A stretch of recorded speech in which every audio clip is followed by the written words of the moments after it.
Story 1. My wife cheated on me with my brother. I took revenge, and then karma hit us both even harder. I'm a 39-year-old man, and I've been married to my 36-year-old wife for 15 years. We also have a 13-year-old son.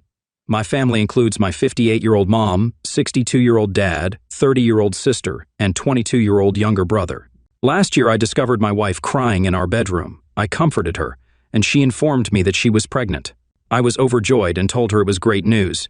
However, her demeanor changed, and she admitted that it wasn't mine before leaving the room, which was quite strange. During that time, I also noticed she was spending excessive time on her phone. Due to the high COVID situation, I took care of everything alone, including cooking and cleaning. She eventually gave birth to a healthy baby girl who looks just like her mother, cute as can be.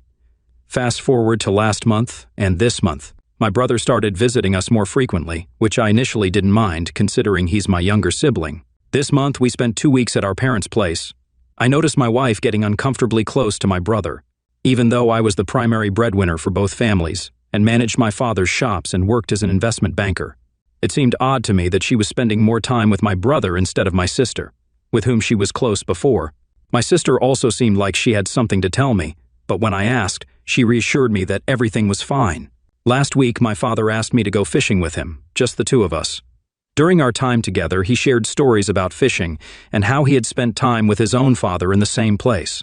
He praised me for being a good son and expressed his disappointment in my brother, who lacked goals, didn't work, used medical substances, smoked, and had a drinking problem. My father wasn't very close to my younger brother, but my mom was. As we were leaving, he handed me a fishing kit and a small note instructing me to read it after he had gone. When I opened the note, my whole world turned upside down. It was a DNA test revealing that I wasn't the father of my daughter. I rushed back to the family home, where everyone was, and confronted my wife and brother. They both admitted it and apologized, saying it was a mistake. I learned that this had been going on for a year and that they were in love. My wife tried to console me, acknowledging that she couldn't change what had happened and would always be sorry for me. Despite being a perfect husband, father, and son, I couldn't be a good lover because I spent too much time outside the home. My sister chimed in, revealing that she knew about the affair but couldn't bring herself to tell me. My mother came with the baby and explained that she couldn't change the situation. My wife and brother already had a baby together, and my son had grown attached to the child. I was the older brother, and I was expected to forgive them and move on. I was devastated and couldn't understand how my own family could betray me like this. I told my wife that I didn't want to compete for her with other men, despite her being my wife, and informed her that she would receive divorce papers. I also confronted my brother, who had backstabbed me after all the support I'd given him, and then I left. My phone was flooded with calls and messages.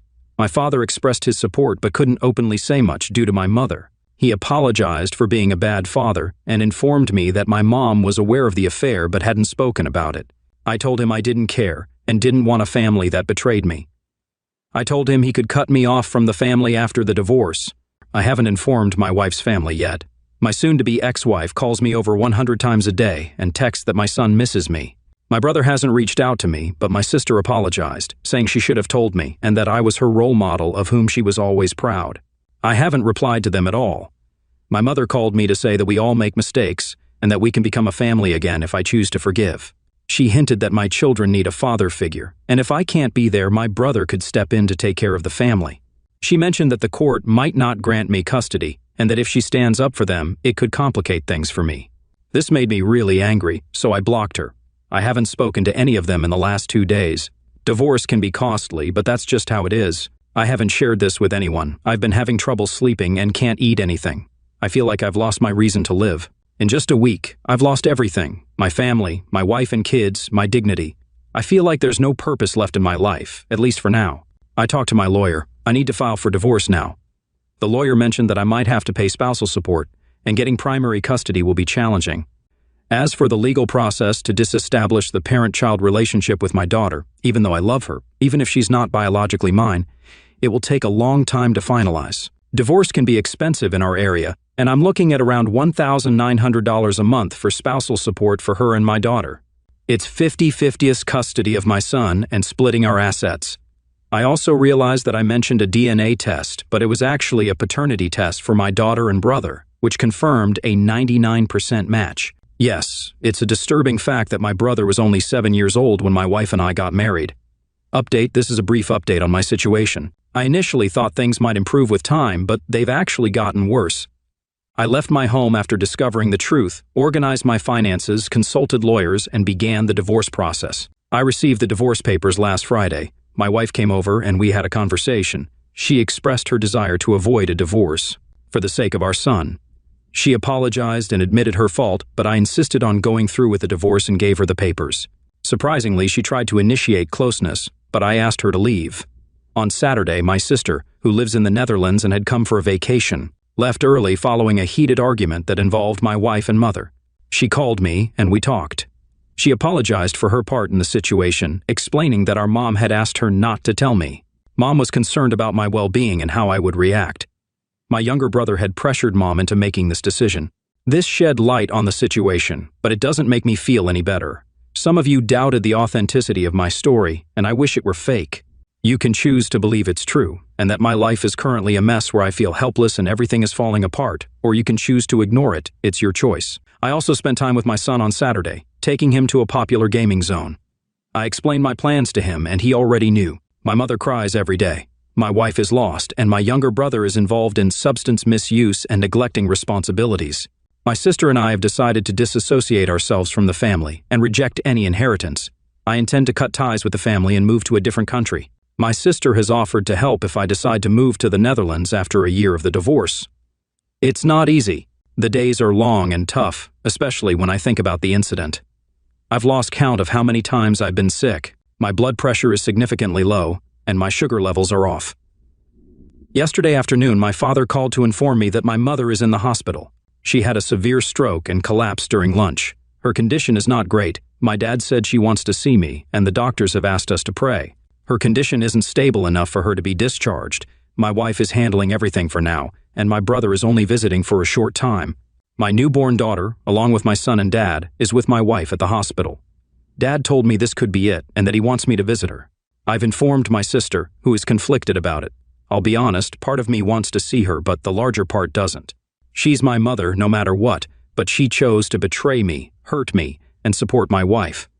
It wasn't the affair that bothered me. It was the betrayal from my family and how they knew everything but didn't tell me. My own mother even threatened to cut me off from the family. Now suddenly she's in the hospital and wants to see me. I'm not feeling good or happy about this at all. I think about self-destruction every day.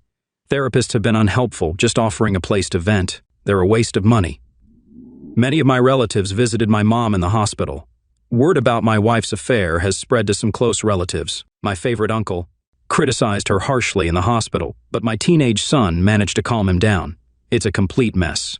I've talked to a few friends, and they advise me to go through with the divorce, move on, relocate to another country, and start fresh with someone else.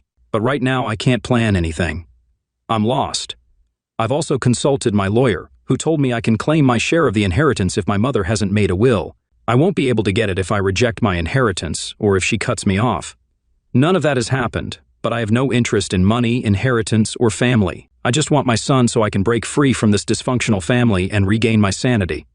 As for the paternity issue, it's going to be more complicated than the divorce itself. Cheating isn't a clear-cut deal-breaker in most places, but being a stay-at-home mom can be a significant factor. It may affect me in various ways. However, if I let go of my inheritance share, it could give me an advantage and potentially exempt me from paying spousal support, but it all depends on mutual agreement. Right now, I'm torn between my mother's condition. I can't believe how much things have changed in just 3 weeks. This is truly the lowest point in my life. The only thing keeping me from taking drastic action is my son. Update: consider this a release and a confession. I physically confronted my brother severely because he wrecked my family. If you haven't read my previous posts, I'll sum it up for you. The whole situation boils down to my wife and my brother having an affair, leading to the birth of a child, which they expected me to raise without me even knowing. I'm currently in the process of getting a divorce. I've also filed multiple reports against my brother, including vandalism, medical substance-related issues, and abusive behavior. Additionally, I'm pursuing legal action against him for having an affair with my wife, which is possible in my location. This could potentially result in him serving 2 years in jail. It would also limit his ability to travel to respected or well-developed countries and secure employment at reputable companies. But here's the real kicker. I wasn't satisfied with just legal consequences. He managed to turn my mother against me, which tore my family apart, and I felt the need for revenge. 4 days before his arrest, when he was in hiding, I located him and physically confronted him. I didn't inflict severe damage on him because, despite everything, he was still my younger brother. He ended up in the hospital and understood that he couldn't file a complaint against me since I have influential connections. If he tried to contact the police, he would have been arrested anyway. Currently, he's still in the hospital as a result of the injuries from our altercation and has been taken into custody by the authorities. My sister and I have already disassociated ourselves from our family property, and he can have it all. As far as we're concerned, he's a deceitful individual who lived in the shadow of both me and my father before betraying me. I have no regrets about my actions. He meddled with my family, leading to the breakdown of my dreams, hard work, and the disintegration of my family. It doesn't provide me with any comfort, but I don't have any regrets. The only regret I have is that I can't turn back time to relive those happy memories. But who am I to complain? Update. I want to apologize for not being a good lover and husband to you in the past. Our lives became entangled with issues, and I lost my way in the process. People often say I'm a great son, father, and husband, but I always question if I was a good lover. If I were, it wouldn't have driven you into the arms of another man. This year will be the last time we celebrate New Year's as a family. Little did we know it would also be the last of every holiday we spent together. Our marriage, spanning over a decade, is coming to an end, with our son looking at us silently, wishing we wouldn't divorce. We both know it's for the best. I need to heal from the betrayal and the scars you've given me, and you need to heal from your own issues. You are undoubtedly the best thing that happened to me, and while I'm still angry, upset, and mourning the end of our marriage, I still respect you. Love? I'm not so sure about. Some days are tough, and some are just strange. I've been having severe headaches, and the doctor has warned me to control my blood pressure to avoid a stroke, but it doesn't bother me much anymore. Perhaps I'm already emotionally numb. The only thing that bothers me is you. And I know you're going through tough times too. I know you miss your parents, and you're aware they're not happy with you because of your actions. I know you blame yourself for lying about our daughter's paternity, but you're a mother, someone the children will look up to. In 10 years, we might be the most flexible co-parents ever. Maybe you'll find someone who loves you more than I did, and perhaps you'll love him too. The current path might be the best for everyone, including us. Our son seems happy today, although we both know he's still sad about the divorce. He's trying not to make it awkward for us, because he knows it would hurt us. He's eager to light fireworks and take thousands of pictures because he doesn't want to miss any moments with us before the divorce is finalized. One more thing. I'm aware that I did a terrible thing by confronting my brother because of what he did. But do I have any regrets? No. He betrayed me when I had taken care of him in his time of need. A person can forget deep trauma, but they can't forget a brutal betrayal. I know you still have feelings for him, and you're in a position where you love us both. I won't ask you to choose because I know you feel guilty for what you did. However, I hope you can hold off on making a decision until we're divorced and I'm out of the picture. You can be with him and pursue your dream life. My love, thank you for all the memories. That's all I can say right now. This is the story of my life, events and reflections. I was born in 1981 during a time of development and progress, but also chaos and disorganization. My country had been established just a decade before my birth. My father was a low-ranking officer, and my mother was the daughter of a landlord. They got married, and our family's fortunes grew rapidly because our land was in the busiest and wealthiest area of the country. I am the eldest son in our family on both sides. I became the shining example because I studied and achieved excellent grades, which was unusual in the 90s. I became a role model for my younger cousins and siblings. I was loved by everyone, but not by the one I wished for. In 1997, when I was 16, I met a girl and fell in love with her. She was beautiful, and over time we became deeply attached to each other. In 1999, she suddenly stopped attending classes, and no one knew where she went. After a week, her best friend handed me a letter addressed to me. In the letter, she explained that she was relocating to the United States with her family and thanked me for our time together. She expressed her love for me. Now, after 22 years, she is happily married with 3 kids in the U.S., and we talked recently, several months ago. A few years later, I found myself in a desk job that paid well, even though I had never been interested in desk jobs. I thought about it, and as I was starting my career, the first job I landed paid me well and didn't require excessive work. It seemed like a good opportunity. Over the years, I constructed buildings, invested in stocks, and managed money that contributed to our growth. Now we own a total of 14 apartment buildings in our city. 4 of them are mine and 10 are under my mom's name, as well as several shops and a market. We've established strong connections with politicians and local authorities, and we are financially stable. However, this newfound wealth further spoiled my family. My younger brother was a young and innocent child, but he was indulged by my mom's financial support, excessive spending, and a lack of discipline. He was the spoiled kid who received money from our parents and didn't care. I tried to talk to my mom about this, but it didn't lead to any change. He was, after all, my brother, and I had played a role in it too. In 2006, my mom suggested a girl for me. They came from a decent family. We were financially stable. I had a good income, and my dad was retired. I thought, why not? We got married, and over the years our bond grew stronger. She embraced my family as her own, and my family reciprocated that love, treating her like a daughter. She blessed me with a son, and my love for her deepened. Everyone adored my son, especially my mom, who cherished him. Then in 2012, my sister left for the Netherlands, and her journey wasn't easy. She now owns property in the Netherlands, has citizenship, and has applied for a green card. However, as time went on, my brother became more spoiled, turning into the family's troublemaker. We received complaints about his medical substance use and drinking, which led to conflicts with my mom. I too would argue with my mom because I felt she was spoiling him, and my attempts to reason with him failed. Over the years, the situation worsened, and he was even arrested at one point. I had to intervene and speak to the officers to get him released. Our family's reputation and my own recognition helped resolve these matters. During this time, my work also became demanding. We had moved from youth to middle age, following the cycle of life, gradually becoming like our parents, the very individuals we used to look up to. The excitement of life and marriage had turned into routine filled with stress, and I found myself less attracted to my wife. My libido decreased, perhaps due to stress.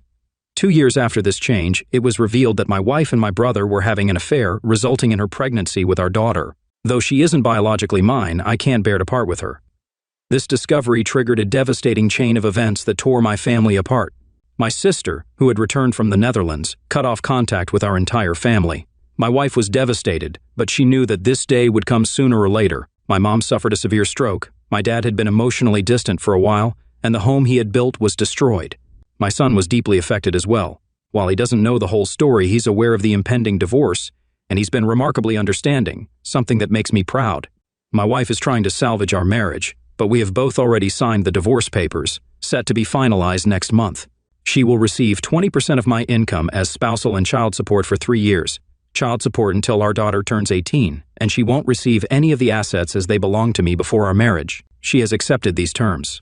I will remain the legal guardian until our son turns 17, while she will be the guardian for our daughter until she reaches puberty, at which point I will become her legal guardian until she turns 18. My brother is currently in jail, recovering from his injuries but in need of rest. He received a 1-year sentence for medical substance use and having an affair with my wife. I can't say I feel good about this. I've talked to my dad, her father, and her mother, and they've all told me that it's entirely my decision whether I want to try again with her in a few years or not. I haven't spoken to her yet. The demise of a marriage is one of the most painful things to witness. I love her, but I know this is the right path. I'm planning to take my son to the Netherlands, and I don't need any application or permission from my soon-to-be ex-wife since I'm the legal guardian. My mom has been making efforts to rebuild our bond, and I've spent time with my favorite uncle, who suggested giving her another chance. People make mistakes, and what she did was unforgivable, but it won't change anything. It will be a punishment for her. But even so, giving her space and time to change is essential for both of us. My mom has been suggesting that I get married again, but I haven't discussed that with her. I've also submitted my resignation. It's time to bring this chapter to a close. Life can be frustrating at times, and I've always wanted to visit Mecca, a holy place for us, with my family. But now my family seems to consist of just my son and me. I don't want to bring anyone else, and in a few years, once all the paperwork is finalized, I plan to move to the Netherlands. I can't just leave abruptly because I have so many responsibilities here. This was a way to get things off my chest. I'm not sure if it all makes sense. Things have been challenging, and I apologize for the disorganized presentation. To anyone who has listened this far, thank you for your time. Update: I have a lot on my mind right now. I'm feeling queasy, and my hands are shaking as I write this. There's much I want to say, but I find it hard to put into words. Today is Sunday, a bittersweet day. It marks the end of my marriage as our divorce was finalized earlier this morning, concluding almost 16 years together. Mixed emotions swirl within me. Part of me is relieved, yet part of me is downcast. I loved that woman. She was the second love of my life. She also brought me to my lowest. Our custody arrangement is as follows. I'm the legal guardian of my son until he turns 20. She's the legal guardian of our daughter until she reaches puberty. After that, until she gets married, I'll be her legal guardian. My daughter is going to spend these initial years with her as she's only 10 months old. However, I can visit her whenever I want.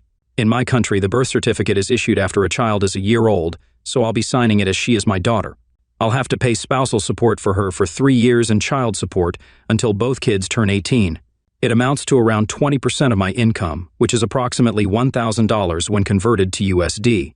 It's essential to note that the cost of living in our country is lower than in the US. I've also transferred one of my apartments to her name, not for her, but for the sake of our daughter. I want my kids to grow up in a safe and comfortable environment. Despite what she did, I can't expose them to danger. Her family has disowned her entirely, but her mother will maintain contact, and her sisters will help care for my daughter. My ex-wife spoke to me after our divorce. I could see that she hadn't slept, but she thanked me for the years together and asked for my forgiveness. This time, I told her that I did forgive her. We wished each other the best of luck and parted ways. I know she was sad and heartbroken, and so was I. It was perhaps the best course of action. I've resigned from my job since my family's property provides sufficient income, rendering the job unnecessary. I'm planning to take a few months off now. When I signed the final papers, it felt like a massive burden had been lifted from my shoulders. I'll be visiting my mom in a few hours and spending the night at my house. I recall saying that I wouldn't consider dating, feeling that my youth had passed. I'm turning 40 this year. Normally at 40, people start planning for retirement and paving the way for the next generation. But it seems like I'm restarting at 40. I met a cousin of one of my friends on New Year's Day. She's 29 and left a strong impression on me. It turns out she's the therapist I've been looking for all along, and I can't express how significant that is. I saw her again on January 14th at a festival, and we ended up in bed after a night of drinking. I'm not proud of that. We've become friends, and I learned that she was planning to get engaged, but her boyfriend passed away. It took her 7 years to let go of her grief, during which she tried dating, but it wasn't successful. My wife knows about her, but we haven't discussed it or our feelings. Everything is quite messy, and it's been a tumultuous 4 months with significant changes in my life. My son has grown up, and I'm proud of him. I had initially planned to visit the Netherlands, but I've decided against it. This is the place where I was born, where my forefathers were born and laid to rest. My legacy resides here, and I want my sons and their sons to know about our history and heritage. I don't see how I can achieve that in the Netherlands. My girlfriend, the therapist I mentioned, suggested visiting, but I turned down her offer. Tonight, it's just going to be me, and I've got a bottle of Jack Daniels. I'm uncertain about what lies ahead on this journey. I don't feel better or worse, I'm merely indifferent. I'm nauseous, and all I want is a good night's sleep. I wish it were all just a dream that I could forget. I don't know if I'll ever have a good relationship with my brother, my mom, my dad, or even my ex-wife again. Things will never be the same. I do, however, respect her as the mother of my kids, and I'll try to be there for her. My ex-father-in-law reached out to me, expressing his regret for not being a better father to ensure his daughter's upbringing in life. Some things are meant to be a certain way. We invest time, money, and effort, but ultimately the decision or choice isn't entirely ours. Such are the sacrifices made by both men and women. I have great admiration for people who have gone through such a traumatic period in life. Until yesterday, I often wondered if I made the right decision to get a divorce. That thought still lingers in my mind, and I'm unsure if I made the right choice. I'm unsure if I'll ever get over this betrayal or if I can truly start anew. For tonight, it's just me. My son is with my mom and will stay there for the night. This is it. Folks, this is it. Here's to the journey ahead, the life ahead, and here's to the pain and to the people who have reached out to me. Comment. It's been only 4 months, and you've gone through a whirlwind of events. From discovering your wife's pregnancy with your brother, to physically confronting him, cutting off ties with your mother, divorcing your ex, and even dating again. I must say, that's an incredibly rapid sequence of life-altering changes, and it's a lot for a child to handle in such a short time. I understand you may believe your son can comprehend and process all of this, but he's still a child, and the pace at which all of this has happened is far from what could be considered normal. It's crucial to remember that your son needs a stable and healthy environment. He has witnessed you leaving for a brief period, cutting ties with family members, learning distressing information about his uncle, and losing his mother in just 4 months. The depth of trauma your child is experiencing must be significant, and as a child, he doesn't have the emotional maturity to process all of this properly. Instead, he might be bottling up his feelings while you praise him for growing up.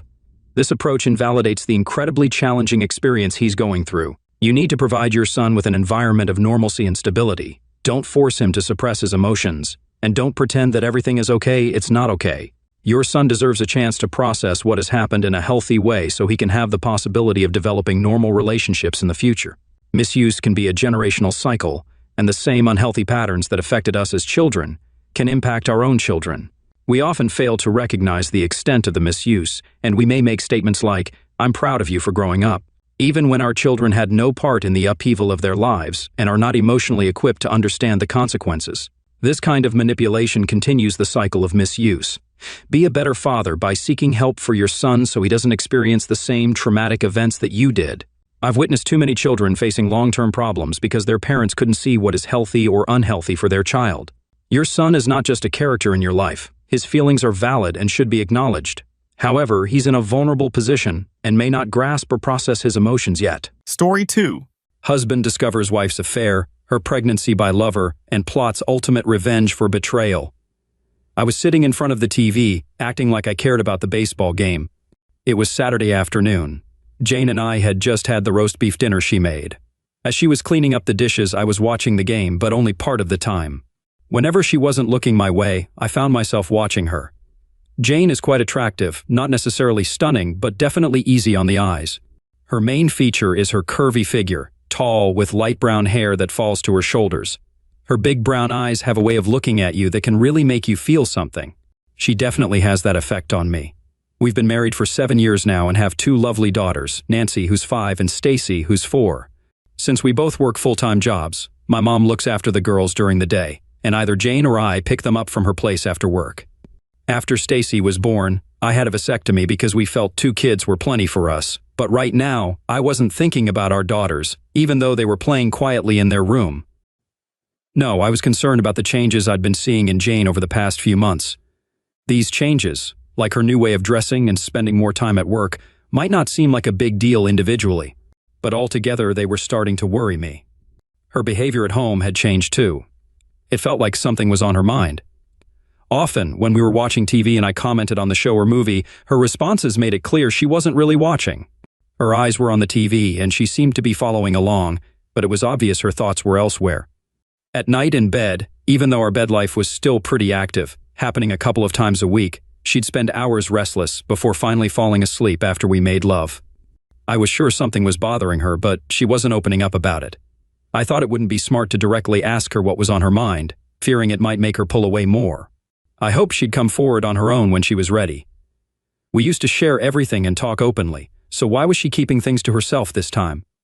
Jane was a fantastic cook and loved experimenting with new recipes for me. She'd spent a lot of time online searching for culinary inspirations and chatting with other food enthusiasts for fresh ideas and recipes.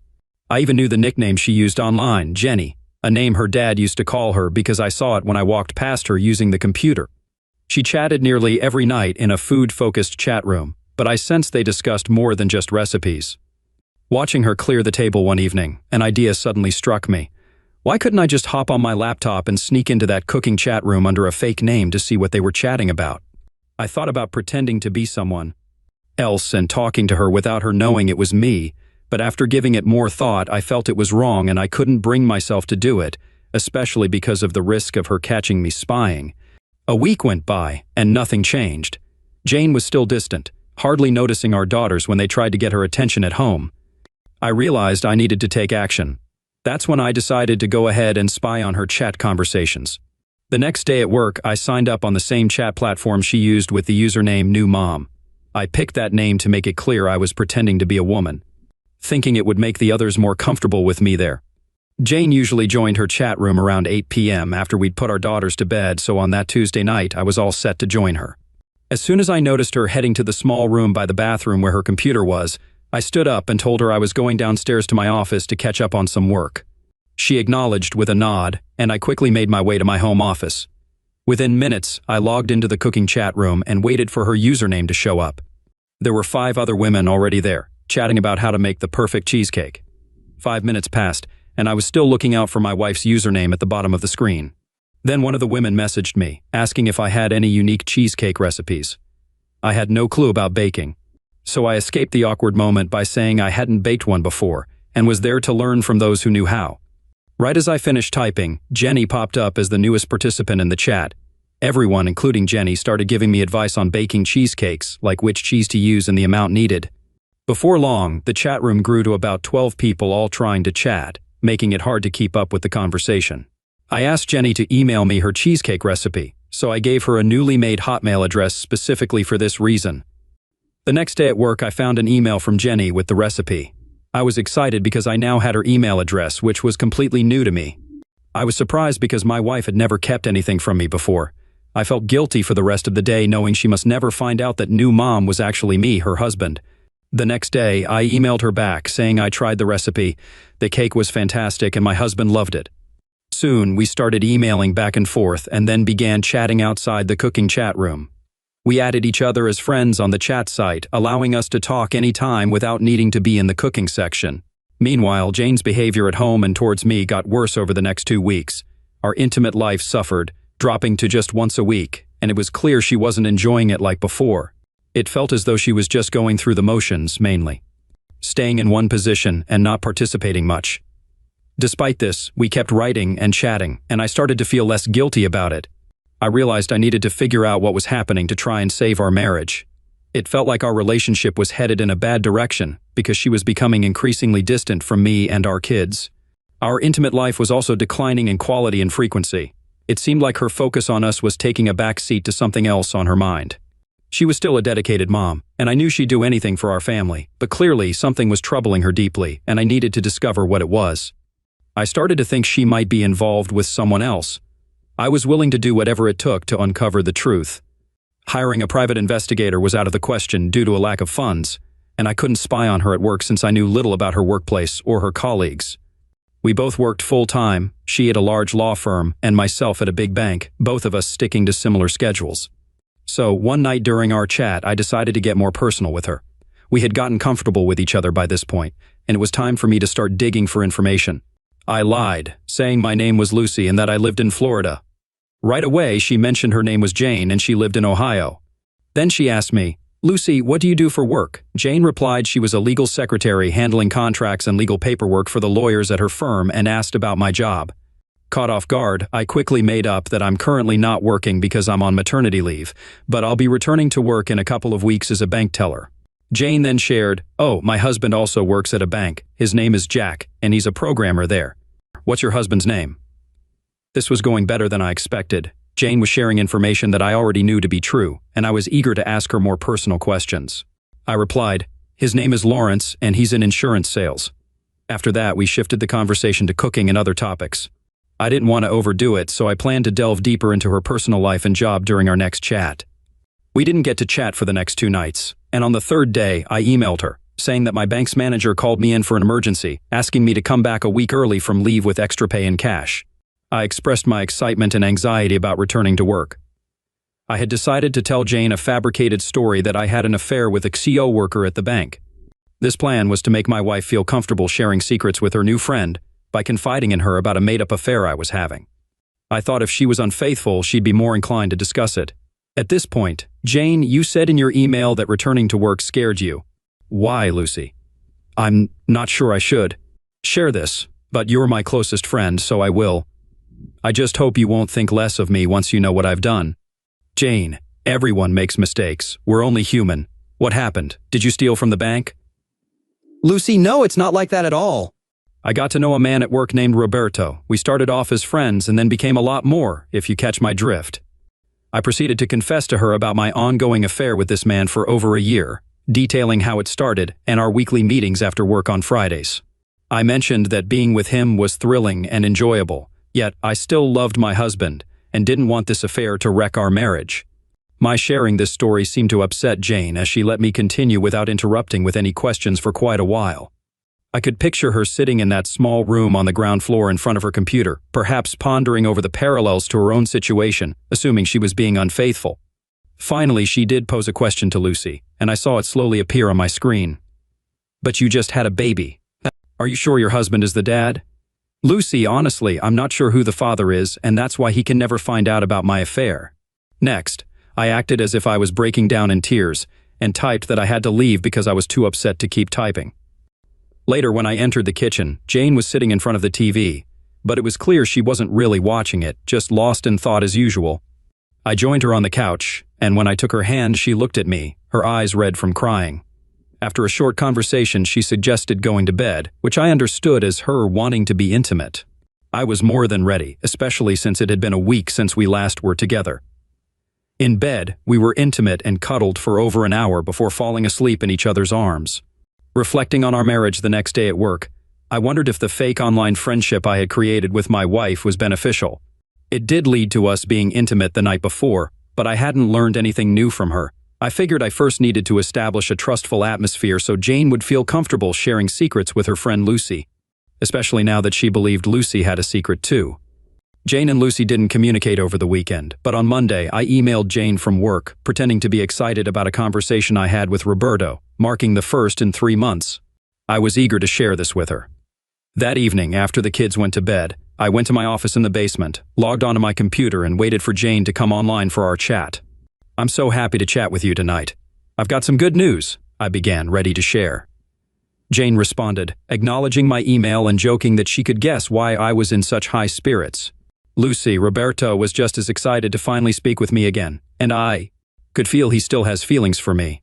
It made me really happy, I shared.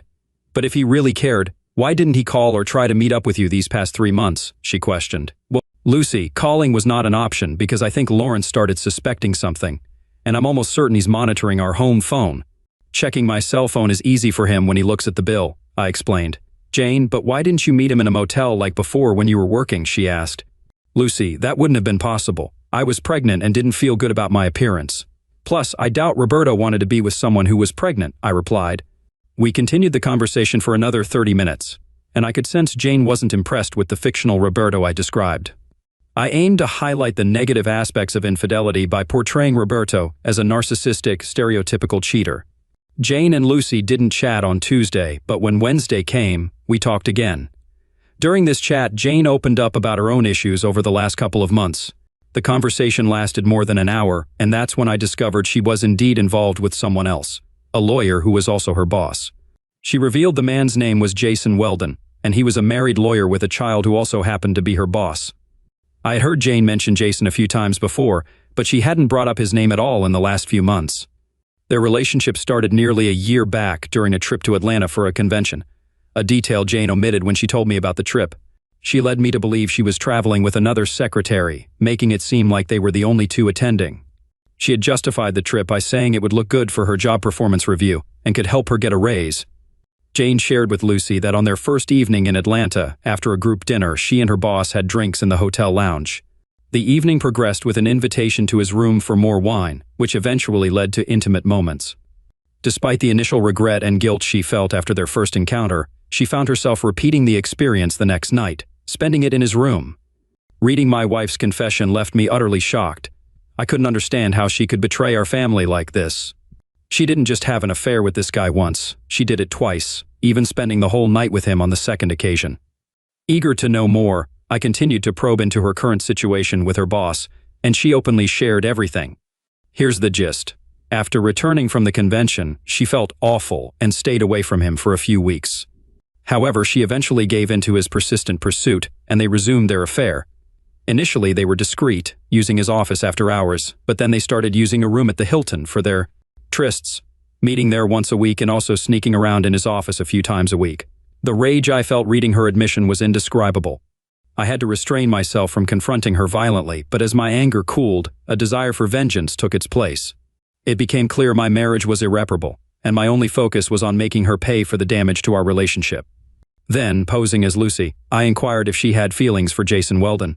Her response was immediate and unequivocal. She didn't love him. She professed her greater love for her husband but admitted the physical connection with Jason was irresistible, likening it to an addiction. She confessed the affair had been going on for over a year, with their encounters happening 3 to 4 times a week, far more frequently than she was intimate with me. I remembered all the times I really wanted to be intimate with her, but she always had some reason to avoid it. However, from what she told Lucy, it seemed she was always willing and excited to be with him. She was sharing something with him that should have been exclusive to our relationship. I felt like I was paying the price while he enjoyed her without restraint. No wonder I had sensed a change in her behavior for a while. Thinking about it, I figured she might be planning to leave me for Jason. But considering he was married with a kid, I wondered if he was truly in love with my wife, if he saw her as a better match, or if the thrill of the affair was what really appealed to him. After chatting with Jane for over an hour, I felt completely drained. There were still many questions left unanswered, but I needed time to process everything I had discovered, so I excused myself. saying the baby needed me and promised we'd talk again in a day or two before saying goodbye. What should a man do when he finds out his life is falling apart? When he realizes his wife is not only his, but is also frequently involved with another man? When he hears from her that being with this man is addictively pleasurable, making it something she feels she can't give up? Sure, she claimed to love me more than anything, but how could I overlook the fact that she's repeatedly sharing herself with someone else? How is it possible for her to love our daughters and me while simultaneously betraying us? She was engulfed in a world of desire while I was trapped in my own world of suffering, agony, and neglect. I was determined to make her suffer for the damage she caused our family. The ultimate punishment I could think of was to take her daughters away from her. I planned to divorce her and fight to get full custody of our girls. For her, losing them would be the most devastating outcome. I could then relocate to a different state to make it harder for her to see them, turning her life into a nightmare.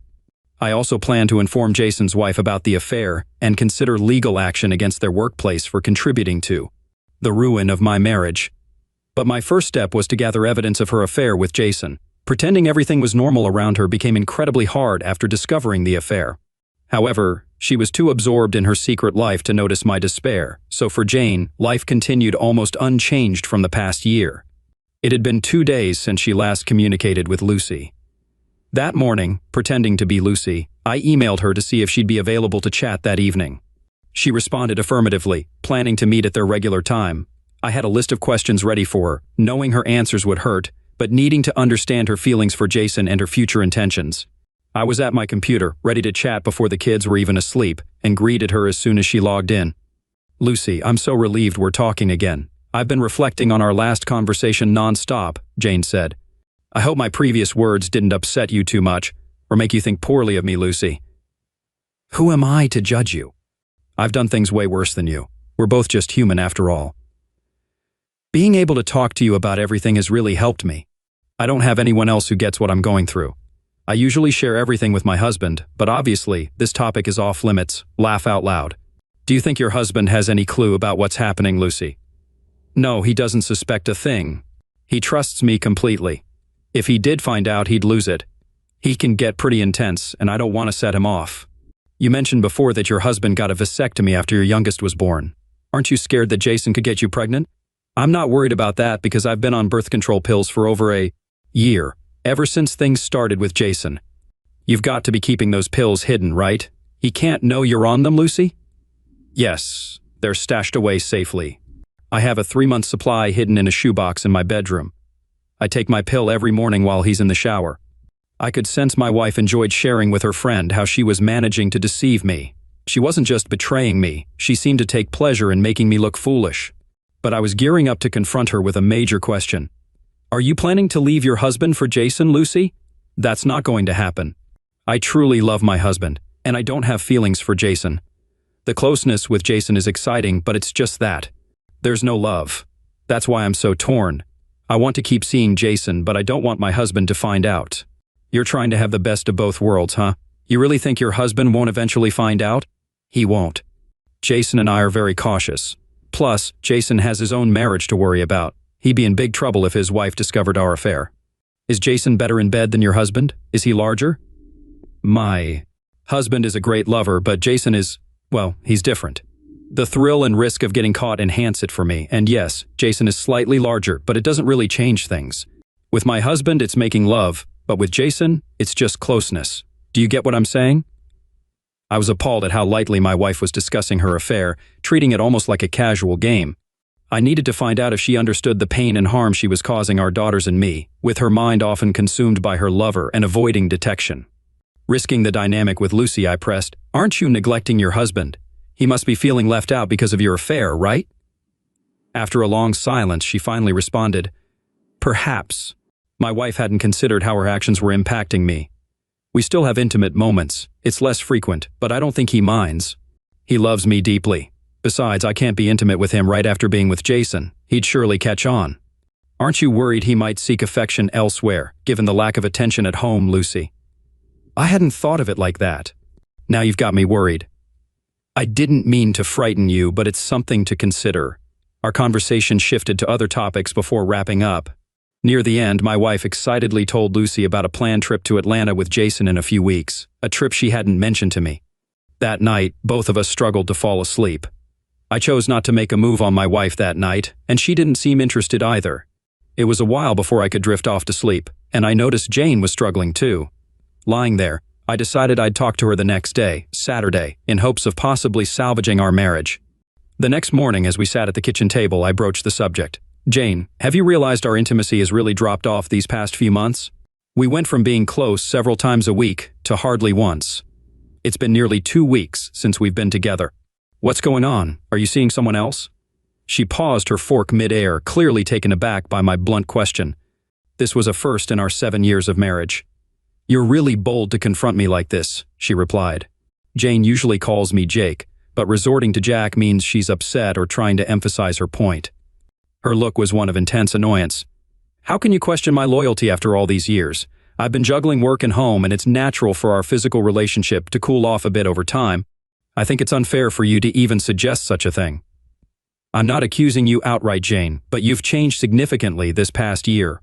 Even our daughters feel it. They hardly come to you with their issues anymore, they come to me. Her reaction grew even more furious. At that moment, I realized it was futile to try and discuss our issues any further.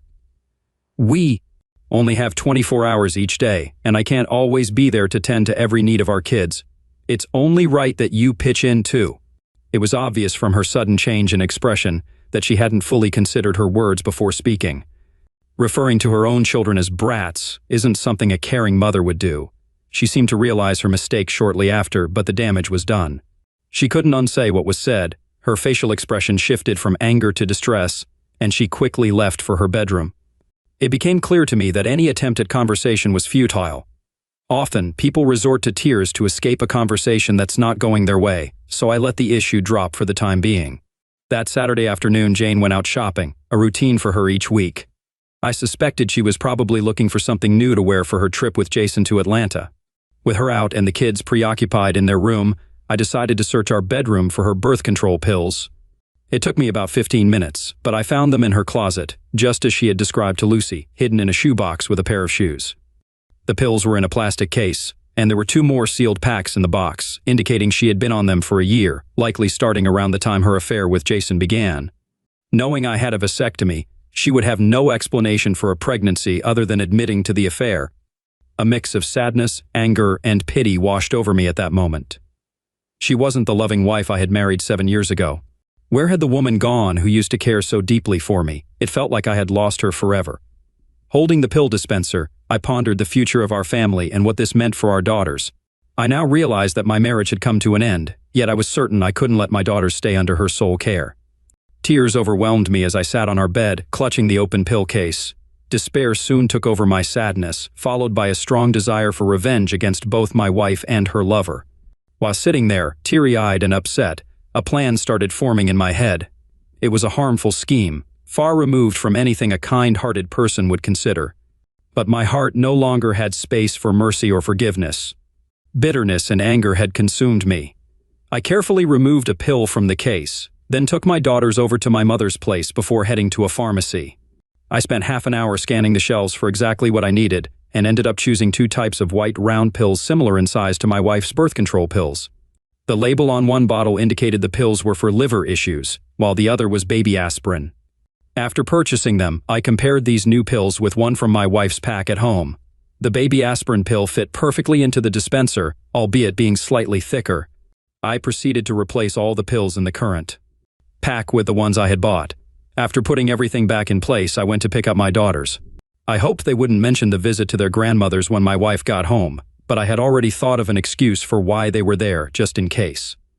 Life continued, and the next Tuesday, Jane mentioned she'd be going to another conference in Atlanta for a couple of days, tagging along with a secretary from her office, though she didn't specify who.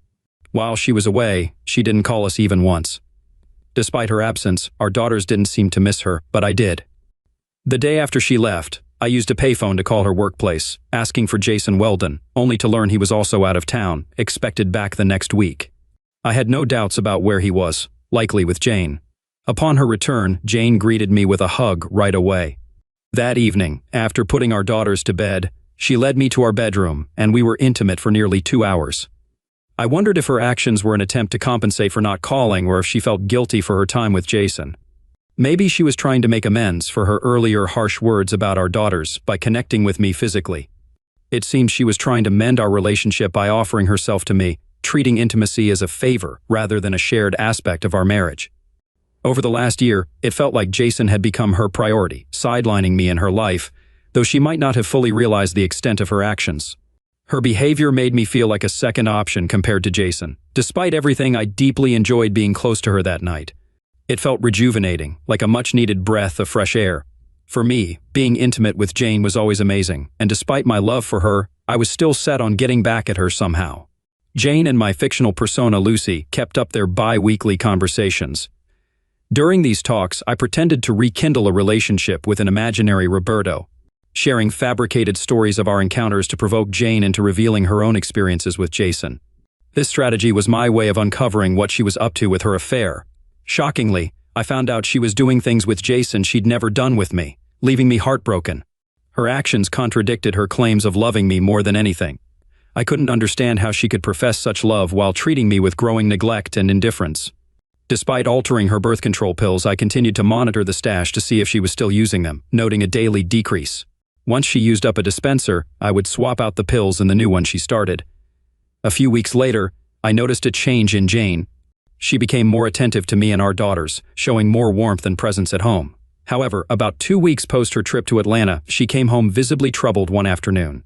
When I inquired about her distress, she burst into tears and retreated to her room. Although I had suspicions about the cause of her upset, finding out she hadn't taken her birth control for the last 2 days confirmed it. Jane was pregnant, which is why she stopped taking her daily birth control pill. As soon as I could, I swapped the aspirin I had placed in the dispenser with the real birth control pills I had stored in my office. I did this just in case she tried to return the pills, complaining they didn't work as expected. Things were starting to escalate, and I anticipated that it wouldn't be long before the consequences of her 15-month affair began to severely impact her. The brief moments of joy she found in her lover's arms were not worth the upcoming anguish and distress. Despite my attempts to get her to talk about what was troubling her, she wouldn't confess to her affair or her pregnancy. Even if she had come clean then, I still would have pursued a divorce and fought for sole custody of our daughters, but it would have stopped my quest for revenge right there. Instead, she continued to deceive me, even with a child that wasn't mine growing inside her. I wasn't yet ready to reveal that I knew about her affair and pregnancy. I needed more evidence of her infidelity since I planned to sue her employer for contributing to the demise of our marriage. It had been a couple of weeks since Jane last spoke to Lucy, since just before her trip to Atlanta, and I was curious if she would share news of her pregnancy with her fictional friend. As soon as I noticed her getting on her computer after we had put the kids to bed, I dashed to the basement to start chatting with her online. She shared details about her trip to Atlanta, even boasting to Lucy about how much she enjoyed spending those nights with Jason. She confessed they had spent a large part of those nights being intimate. On a whim, Lucy questioned her willingness to leave her husband for Jason. To my surprise, my wife insisted she would never leave me because she loved me, clarifying her relationship with Jason was purely physical without any emotional attachment. What shocked me more was her claim about wanting to end her affair with Jason and return to being a devoted wife to me. Yet she omitted any mention of her pregnancy. If she thought we could simply go back to how things were before her infidelity, she was in for a shock. For over a year, she had been intimately involved with Jason, denying me the affection that was supposed to be mine by right. Then, on a Friday evening, she confessed to Lucy that she was expecting Jason's child, and they intended to visit a private clinic for an abortion. She detailed their plan to travel to a clinic in Red River in 2 weeks, aiming to stay there for a few days post-procedure for recovery. I documented everything she said to use it against her later. The next day, I took time off work to drive to Red River, an hour away. Posing as Jane's husband, I confirmed her appointment at the clinic for the abortion on the 14th. I obtained written confirmation, complete with the clinic stamp, and also learned the name of the doctor scheduled to perform the procedure, Dr. Keith Miller. A week later, as we were all seated for a meal, Jane told me she needed to go to another important conference in Atlanta, staying away for 2 more nights. She also mentioned this would be her final work-related trip. I wasn't exactly thrilled, aware of the real reason for her travel, and she seemed surprised by my lackluster reaction to her announcement. I was already aware her affair was winding down, which likely explained her decision to stop attending these conferences. However, by this point, it was far too late for any chance of reconciliation from my side. I took Wednesday the 14th off and watched Jane leave early that morning. She kissed me goodbye and headed to the airport in her Toyota, planning to leave it there and proceed with Jason to Red River. After she left, I drove to Red River myself, parking outside the clinic with a clear view of its entrance. When they arrived, I managed to capture clear photos of them entering the clinic together. After making sure they were inside, I left to avoid being spotted. By the afternoon of the 16th, I was already home, having secretly taken 2 weeks off from work. Jane came home looking worn and surprised to find me there so early. By then, I had everything in place. On the day Jane headed for Red River, I had met with my lawyer and later visited the firm where Jane worked to speak with Ronald Ross, the firm's president. I laid out the entire situation to him, detailing my wife's affair with Jason Weldon, including her pregnancy and their trip to a clinic in Red River for an abortion. I mentioned my plans to divorce her and sue both Jason for ruining our marriage and the firm for not upholding professional boundaries between bosses and employees. I emphasized my readiness to take this matter to court, armed with solid evidence, including photos of Jason and my wife at the clinic. Understanding the potential for negative publicity towards the firm, he requested a day to consult with his team. They conducted their due diligence, questioning other secretaries and verifying my claims with the clinic. After discussions, we reached an agreement for a settlement of $500,000 to avoid suing the firm. Additionally, Jason and my wife were to be terminated from their positions. However, considering my wife's role as the mother of our children and not wanting her to struggle financially or rely on welfare, I negotiated for her to receive her salary for another year and have her counseling and healthcare costs covered for the next 5 years. We came to an agreement, and after extensive talks between my lawyer and theirs, the necessary documents were drafted and signed by me. Then, a check was issued to my lawyer, dated for after the completion of my divorce, to ensure my wife couldn't claim any of it. I was ready to confront Jane. Having already arranged for divorce papers and a restraining order to prevent her from coming near our home or daughters during the divorce proceedings. In a letter included with the divorce paperwork, I warned her that if she contested the divorce terms, I'd pursue full custody of our daughters in court, ensuring she'd lose any access to them. When Jane returned home the next day, unaware of her impending divorce and job loss until possibly Monday, I was there to meet her. She was caught off guard by my presence in the early afternoon. "Jack, why are you home already and why didn't you pick up the girls first?" I explained I took the day off because we needed to talk, which is why I hadn't picked up our daughters from my mother's yet. "What's so urgent that you needed to take the day off?" she asked. I told her about discovering something a few weeks back while fixing a light in our walk-in closet, leading to a box falling and revealing its contents. I then presented the shoebox with the birth control dispensers to her on the living room table, asking for an explanation. The overnight bag she was carrying dropped to the floor as her face turned pale, briefly showing a look of shock before it quickly changed. Suddenly, she cried out in panic, oh God, no, this can't be happening." She had to sit on the couch arm because her leg couldn't hold her up anymore, her body rocking back and forth, sitting there covering her face with her hands. She looked truly pitiful. "So, my loyal wife," I continued, "can you explain these pills? Why are you scared of getting pregnant when you know I had a vasectomy after our second child, unless, of course, you've been unfaithful?" "Jack, listen, please, I can explain. You're making this seem much worse than it is. Just hear me out," she begged, her face full of worry and fear, lips quivering and hands shaking, her eyes watery and begging. Despite her pleas, I continued to confront her about her cheating. "You've been unfaithful for who knows how long, and now you think you can just explain away all the deceit? I don't love him, Jack. It's over. I've always loved you. We need to talk. There has to be a way to fix this," she pleaded, tears staining her blouse, her eyes red and swollen from the stress and emotion she was under. "How can you claim to love me when you've been having an affair? You've broken our marriage vows, betrayed me and our daughters." "I'll tell you everything. I hope you can understand, Jack. This happened out of the blue, and there was never any love involved. Yes, we definitely need to talk.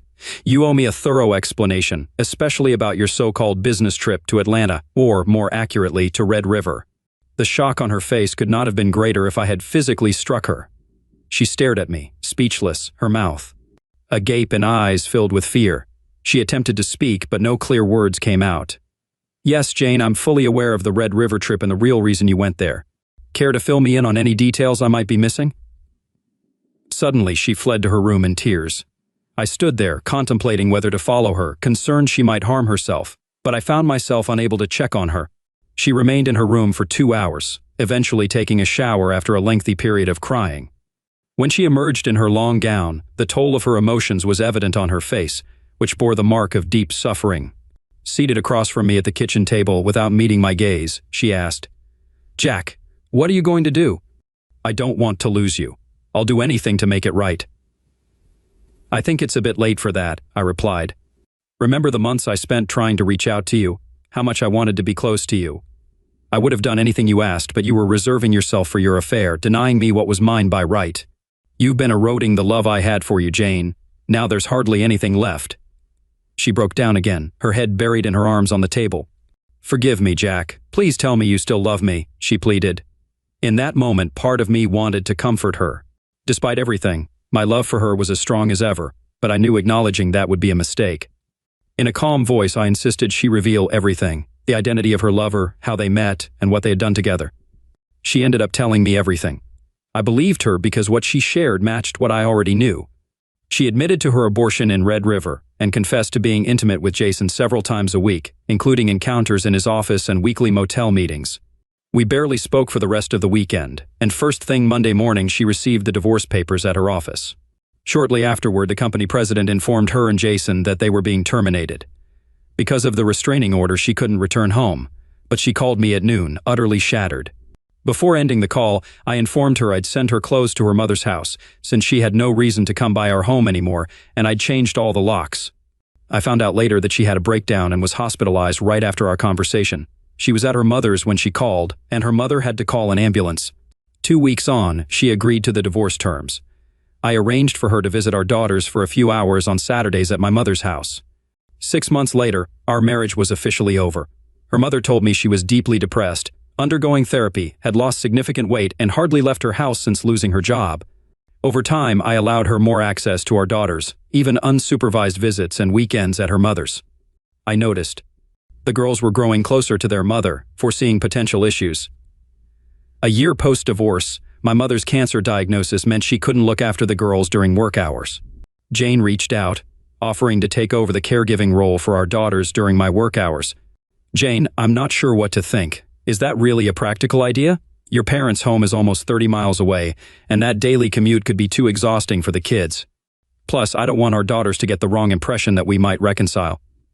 I could tell my words might hurt her, yet she didn't visibly react to my refusal or the implication behind it. I declined her suggestion outright, recognizing my own inability to provide full-time care for our daughters and my financial constraints against hiring a nanny. However, a few weeks later, a settlement from Jane's former employer provided me with sufficient funds to employ a nanny for the girls. A year into the future, I was in a relationship with Maria, a kind widow without children of her own, whom my daughters adore and have embraced as a maternal figure. Gradually, I moved on from Jane, limiting our interactions to only the times she visits the girls. Story 3. Nick and Yana Cirilli were out partying on Friday night. She was eager to have a good time and indulged a bit more than usual in her favorite wine. Lana, Yana's closest friend, and her husband Steve hosted the party and decided to kick things off with a game of truth or dare. They convinced 5 more couples to join, but some of the women were hesitant, especially because Lana could be a bit harsh. The game started calmly enough, with one woman making it clear she wouldn't do anything too wild, like showing her bosom. Others agreed to keep the questions reasonable, but as the game went on and the drinks kicked in, the questions became more daring. One woman suggested that any inappropriate questions could be ignored. Eventually, it was Lana's turn again, and she asked Yana, "Truth or dare?" Yana chose truth. "Who was your best lover?" Lana asked. "I suppose it's Nick," Yana replied, influenced by the wine she had consumed. With a giggle, Yana added, "Just kidding." There was a collective sigh of relief. Lana teased Nick, saying, "Well, if you're not number one, you better fight for it." Nick's reaction was a mix of embarrassment and anger, evident from his flushed face. Yana quickly realized her mistake and tried to rectify it. She assured everyone she was just teasing Nick and that he truly was her best lover. Nick got up, muttered something about needing a beer, and left the game, not returning. Comments like, "Oh my God, Yana," and "Ouch, that's gotta hurt," filled the room. "I thought the dumb blonde stereotype was a myth, but damn, you just told your husband he's second best in front of everyone. Is he even second or is it worse?" Lana, supposedly Yana's friend, remarked. Yana attempted to get up, saying, "I was just kidding, damn it, I'm your friend." Lana suggested they all help calm Nick down. Feeling the urgency to fix things, even in her intoxicated state, Yana knew it wouldn't be easy to soothe her husband. She found Nick near the TV screen, not paying attention to the game. I'm sorry, baby. I was just a little drunk. I thought it was funny, but clearly not. Please, come back to the game. Let me make things right, she pleaded. No, just stay away from me. I'm leaving, he replied, standing up to say goodbye to others nearby. Lana approached Yana, asking, Where's he going? Home. I need to apologize before he leaves. I messed up big time. I'm really sorry, Lana said, about to catch up with Nick. Let him go, please. Right now, he doesn't want to hear anything from any of us, Yana said, tears welling in her eyes. That idiot. Stay here. I'll go find him, Lana offered. No, Lana, don't. You'll only make it worse, Yana pleaded. We joke around all the time. What's his problem? You didn't cheat, so why is he so upset about being second? Lana chimed in, trying to be supportive. But Yana's response wasn't what she expected. Instead of agreement, sadness and shame clouded Yana's expression. Lana immediately caught on. Oh my God, Yana, you did it. Please don't say anything. If Nick thinks anyone else knows, my marriage will be over. Promise me, Yana, not a word. Not even to Steve, Yana implored. All right, I won't say a thing. But once you're sober, we need to talk, Lana agreed. I need to go home. He probably won't talk to me, but I have to try, Yana murmured quietly as she headed towards the backyard gate. Lana returned, declaring, I'm taking her home to make sure she gets there safely. By the time Lana caught up, Yana had already disappeared through the side door of her house. Yana! Lana called out, but Yana just waved and disappeared inside. Yana immediately went upstairs, changed into a nightgown, and climbed into bed. She reached out to touch Nick's shoulder, hoping for a reassuring kiss. But he remained still, unresponsive. Running her nails down his back, she tried to elicit some reaction, but he stayed motionless. She thought she saw a tear escape from his eye. In a final attempt to ease the tension, she whispered in his ear, Honey, I'm so sorry. I didn't mean it. I love you. But instead of acceptance, he snapped back, Don't lie to me. I know what you said and what it means. Just go to hell and leave me alone.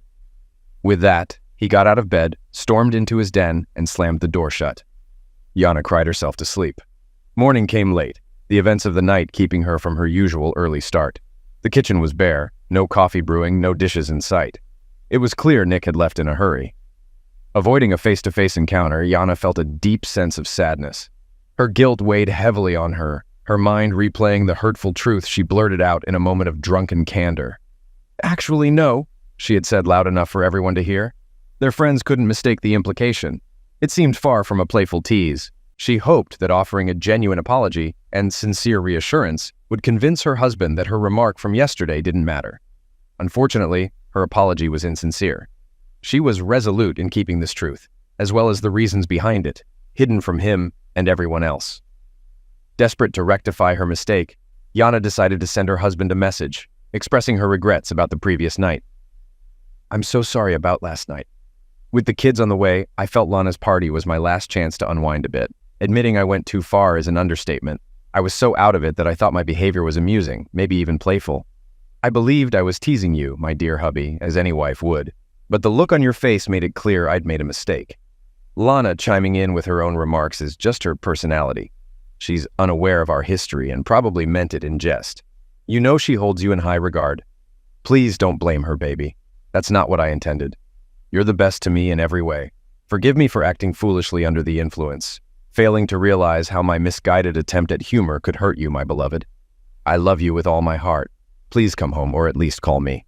I love you. With the coffee brewed, Yana sat at the table, holding her head in her hands. She repeatedly questioned aloud why she had said something so foolish.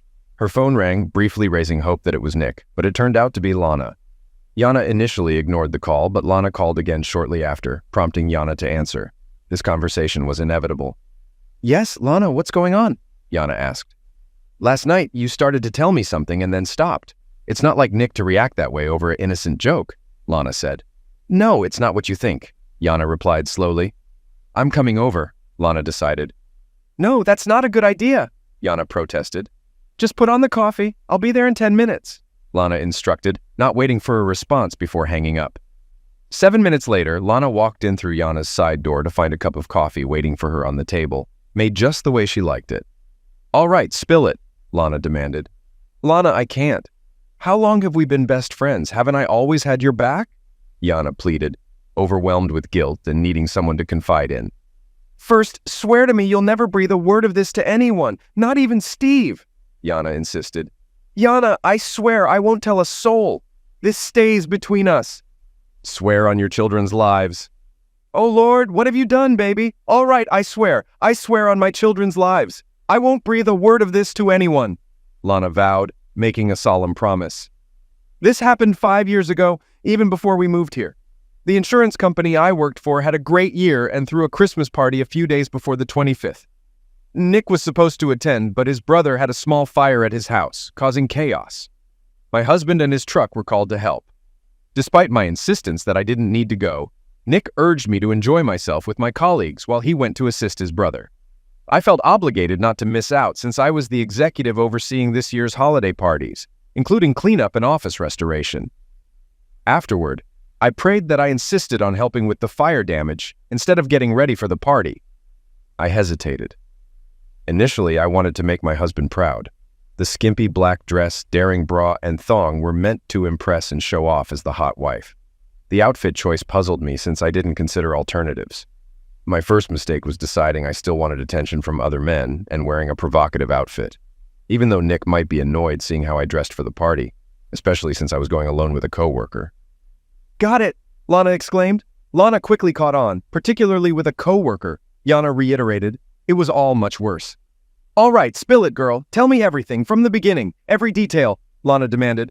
Okay, damn.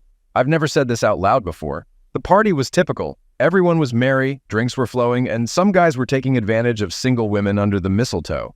As the night progressed, I found myself in the company of single girls, which wasn't surprising since my husband wasn't there and I was dressed provocatively. I realized what they were up to and should have put a stop to it, but I was already tipsy and relishing the attention.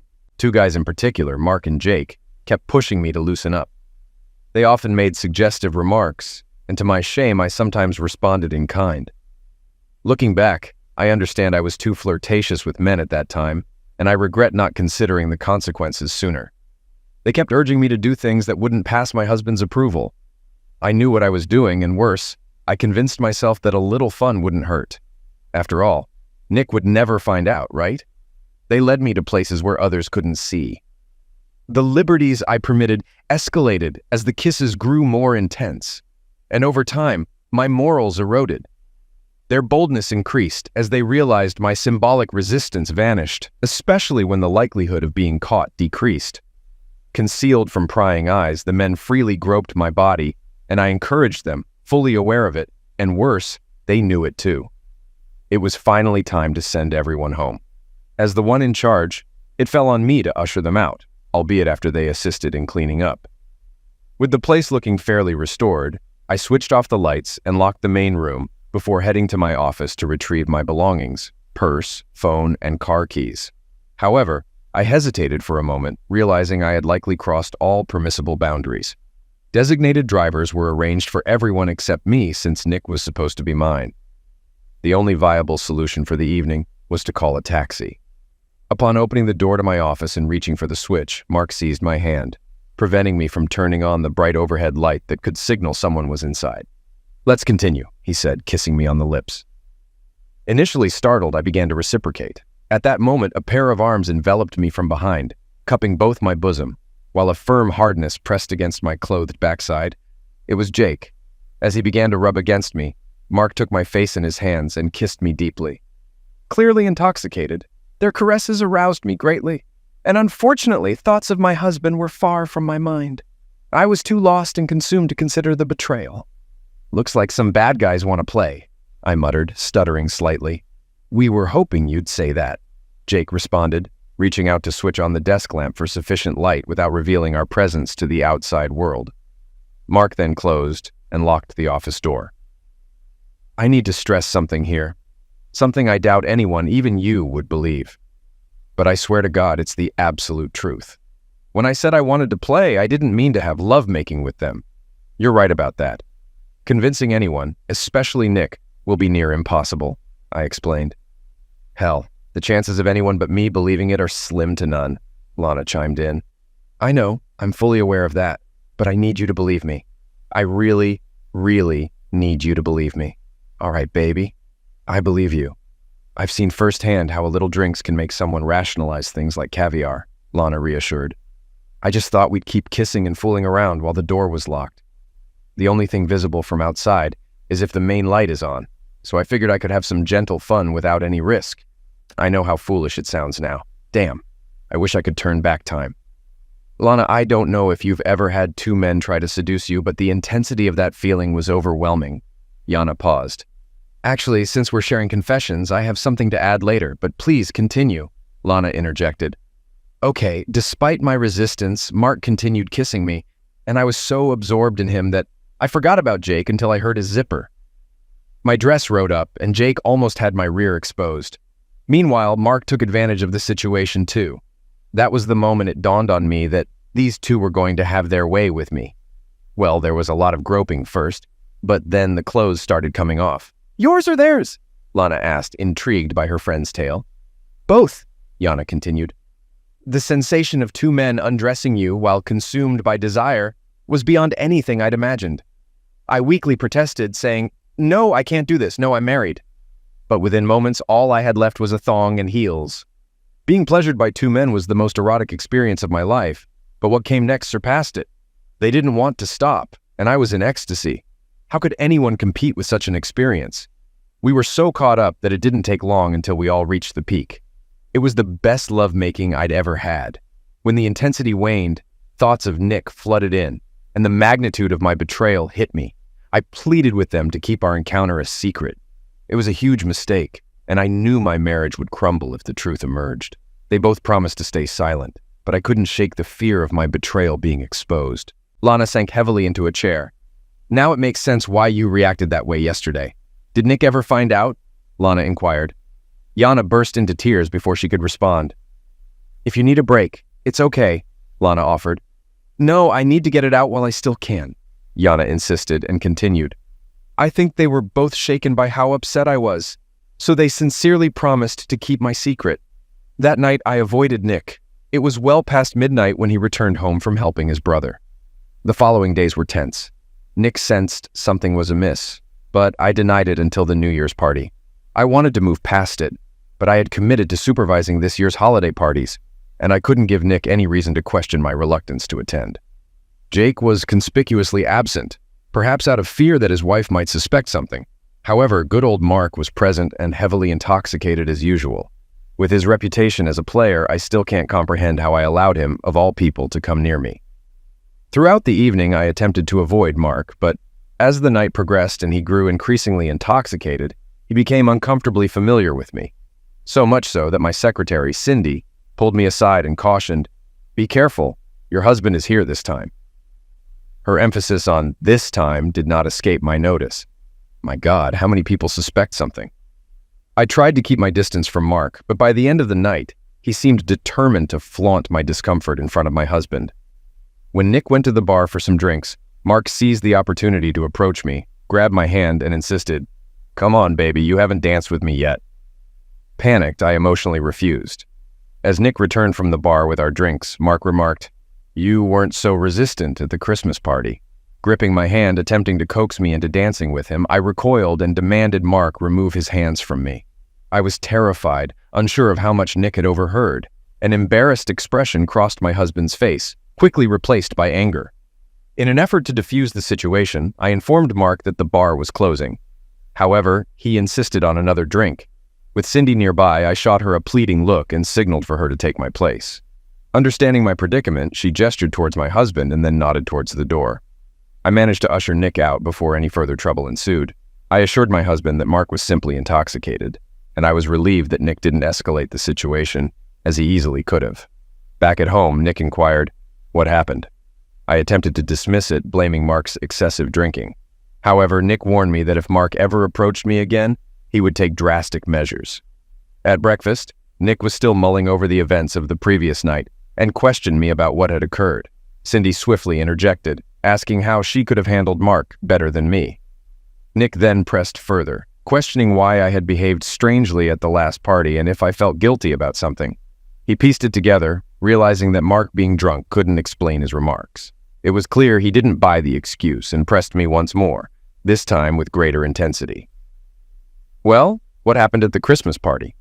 Feeling dejected, I broke down and confessed that I had gotten drunk and engaged in inappropriate behavior, without delving into specifics.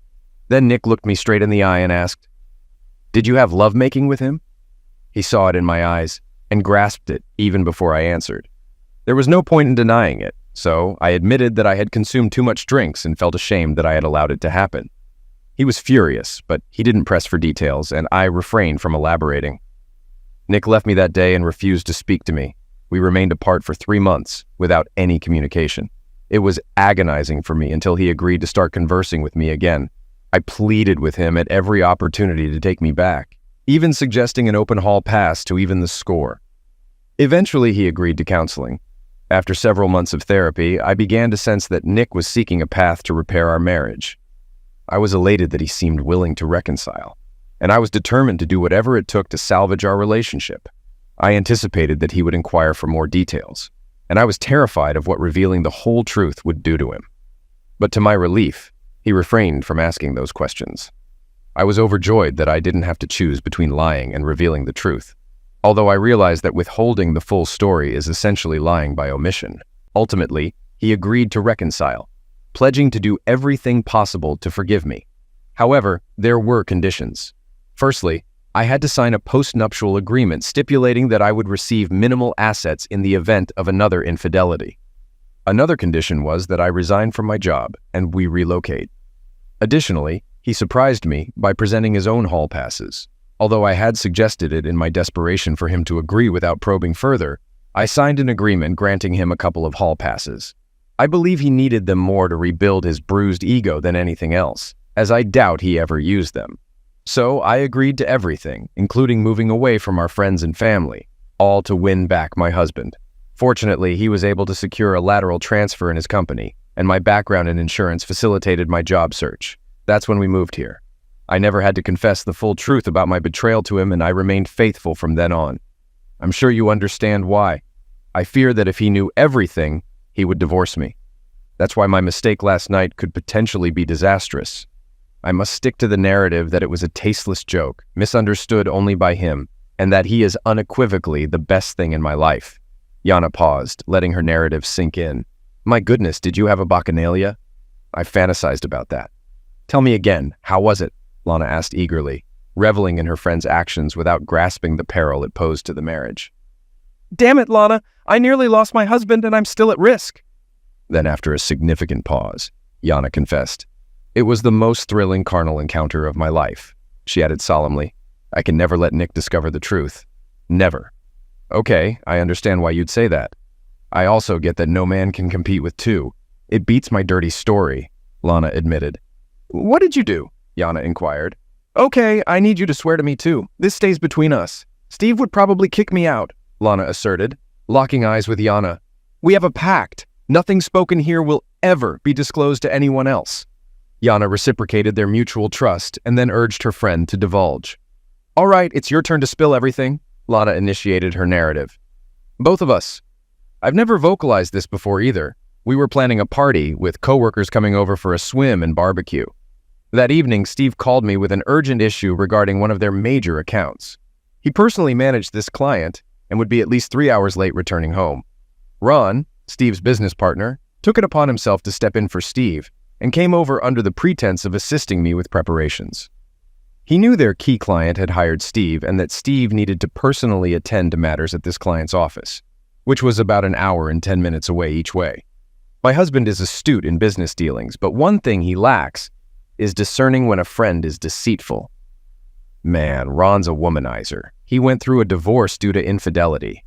Being single allows him to pursue his targets without concern for repercussions from a spouse. He had his sights set on me for a while, and I was aware of it.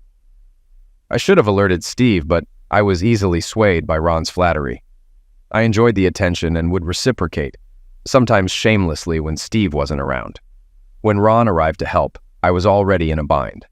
Instead of prepping our backyard, I spent the day lounging by the pool in a tiny bikini, awaiting Steve's return so I could start preparing for our party. I had a couple of margaritas and wasn't intoxicated, but I felt good.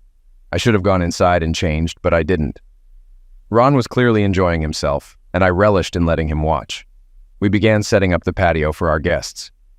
Ron uncovered the grill and positioned it at the center of the patio for easy access.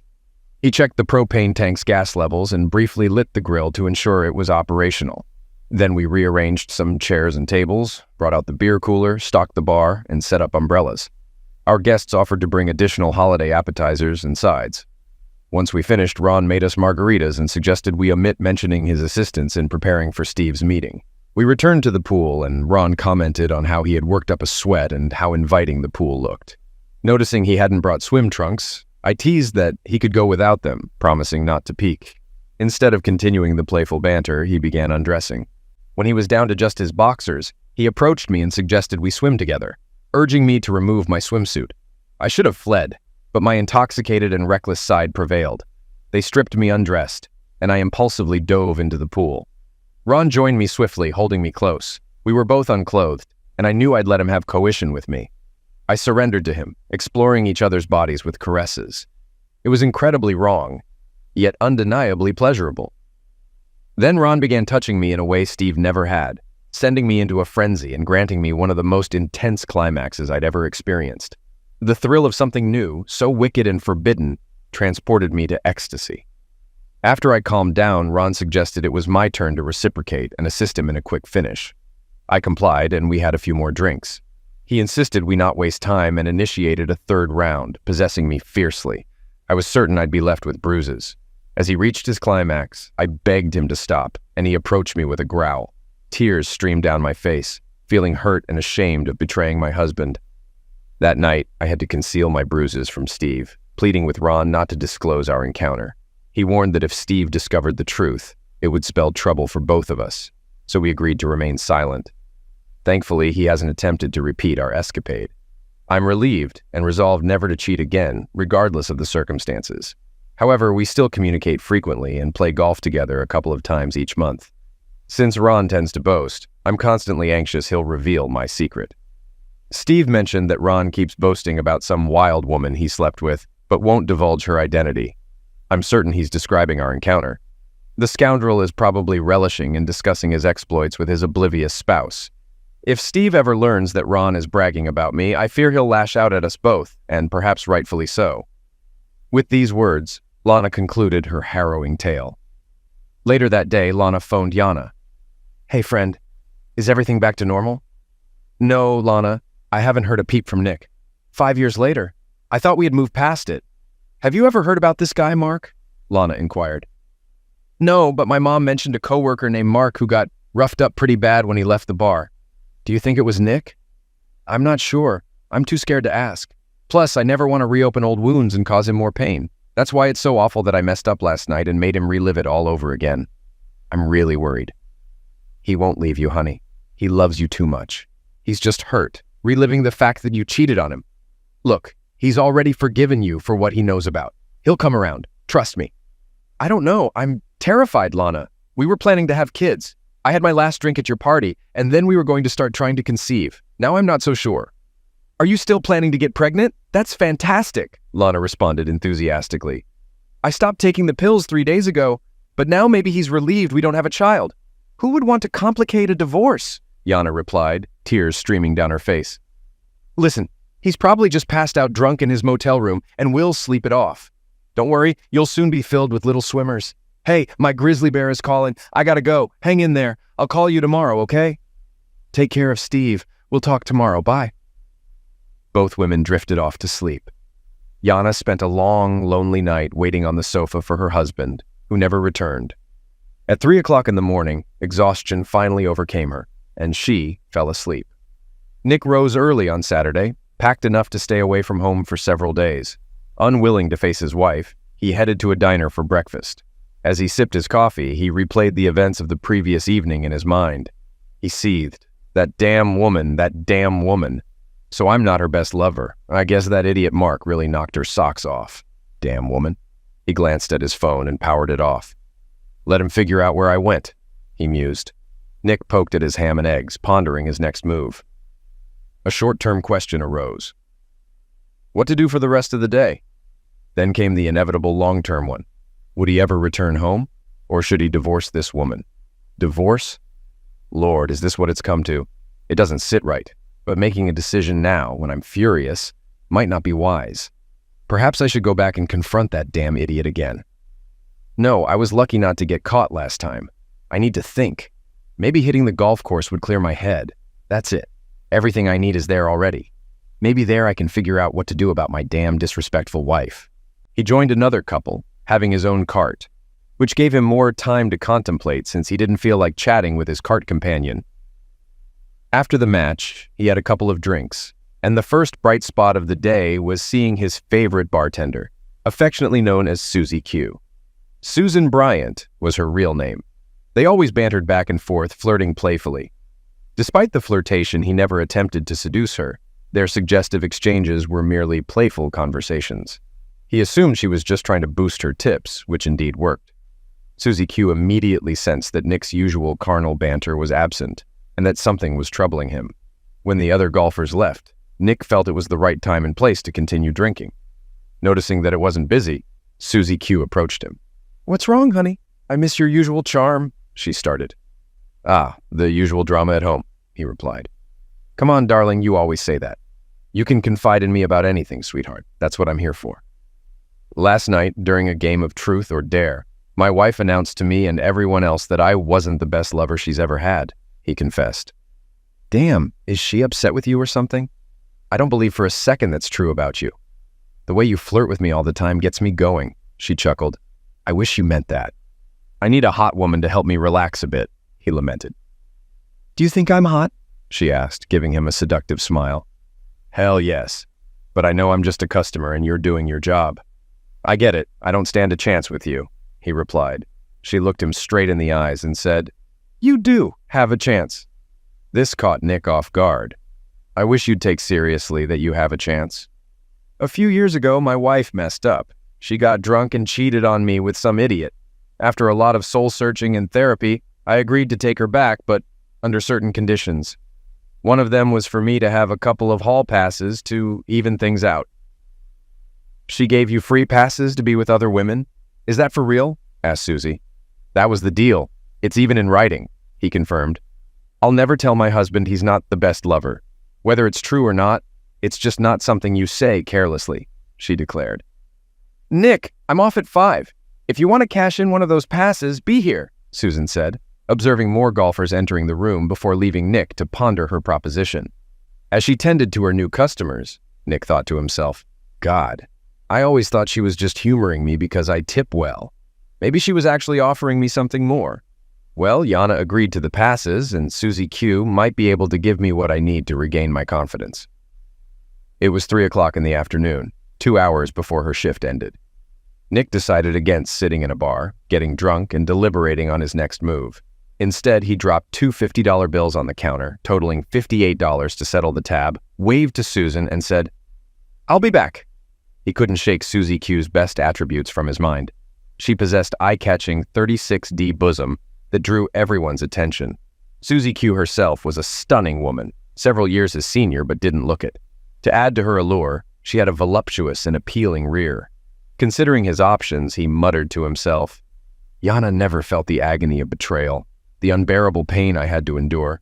Perhaps she wouldn't be so promiscuous if she had experienced what I did. To hell with it.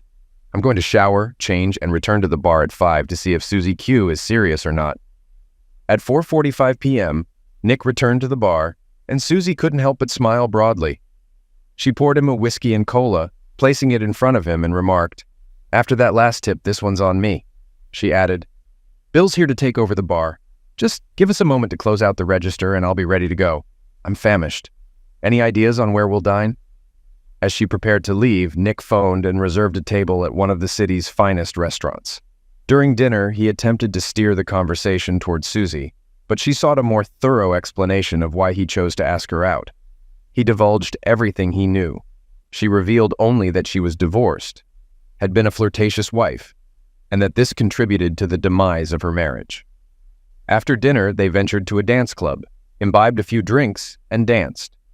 During the third dance, with her holding him tightly, she proposed, "Listen, I understand you're trying to be a gentleman, not rushing straight into bed, but I've made my intentions clear. How about we leave here together?"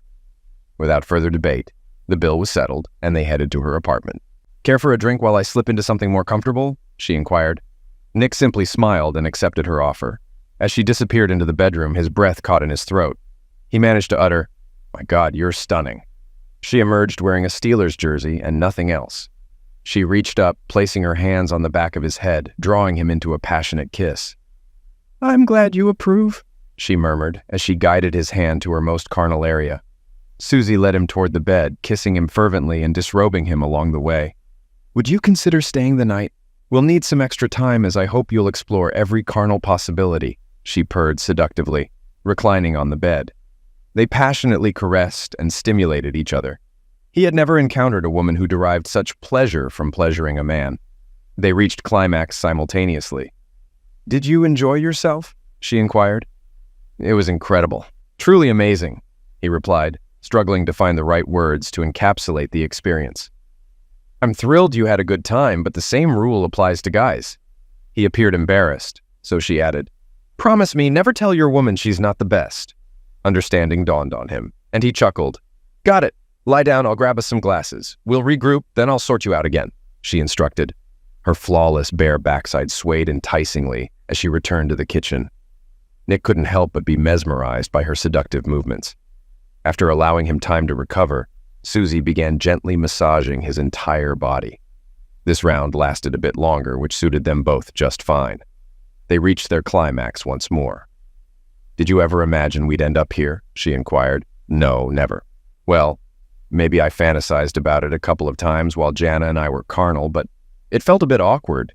Usually, after a day on the field and some playful banter, I'd be in the shower at home thinking about this," he confessed, nodding toward her impressive bosom. Susie giggled, then added, "I never thought it'd actually happen either. I fantasized too, imagining how you'd make me feel in reality. It's so much better, isn't it?" "Yes, much better. Please stay with me today. I know this is probably a one-time thing, so let's make it special. It's been a while since I woke up next to a man," she requested. Nick nodded and Susie Q grinned. After recharging sufficiently, she said, "I hope you're ready for the final round." No further encouragement was needed. The next morning, Nick awoke to the aroma of bacon.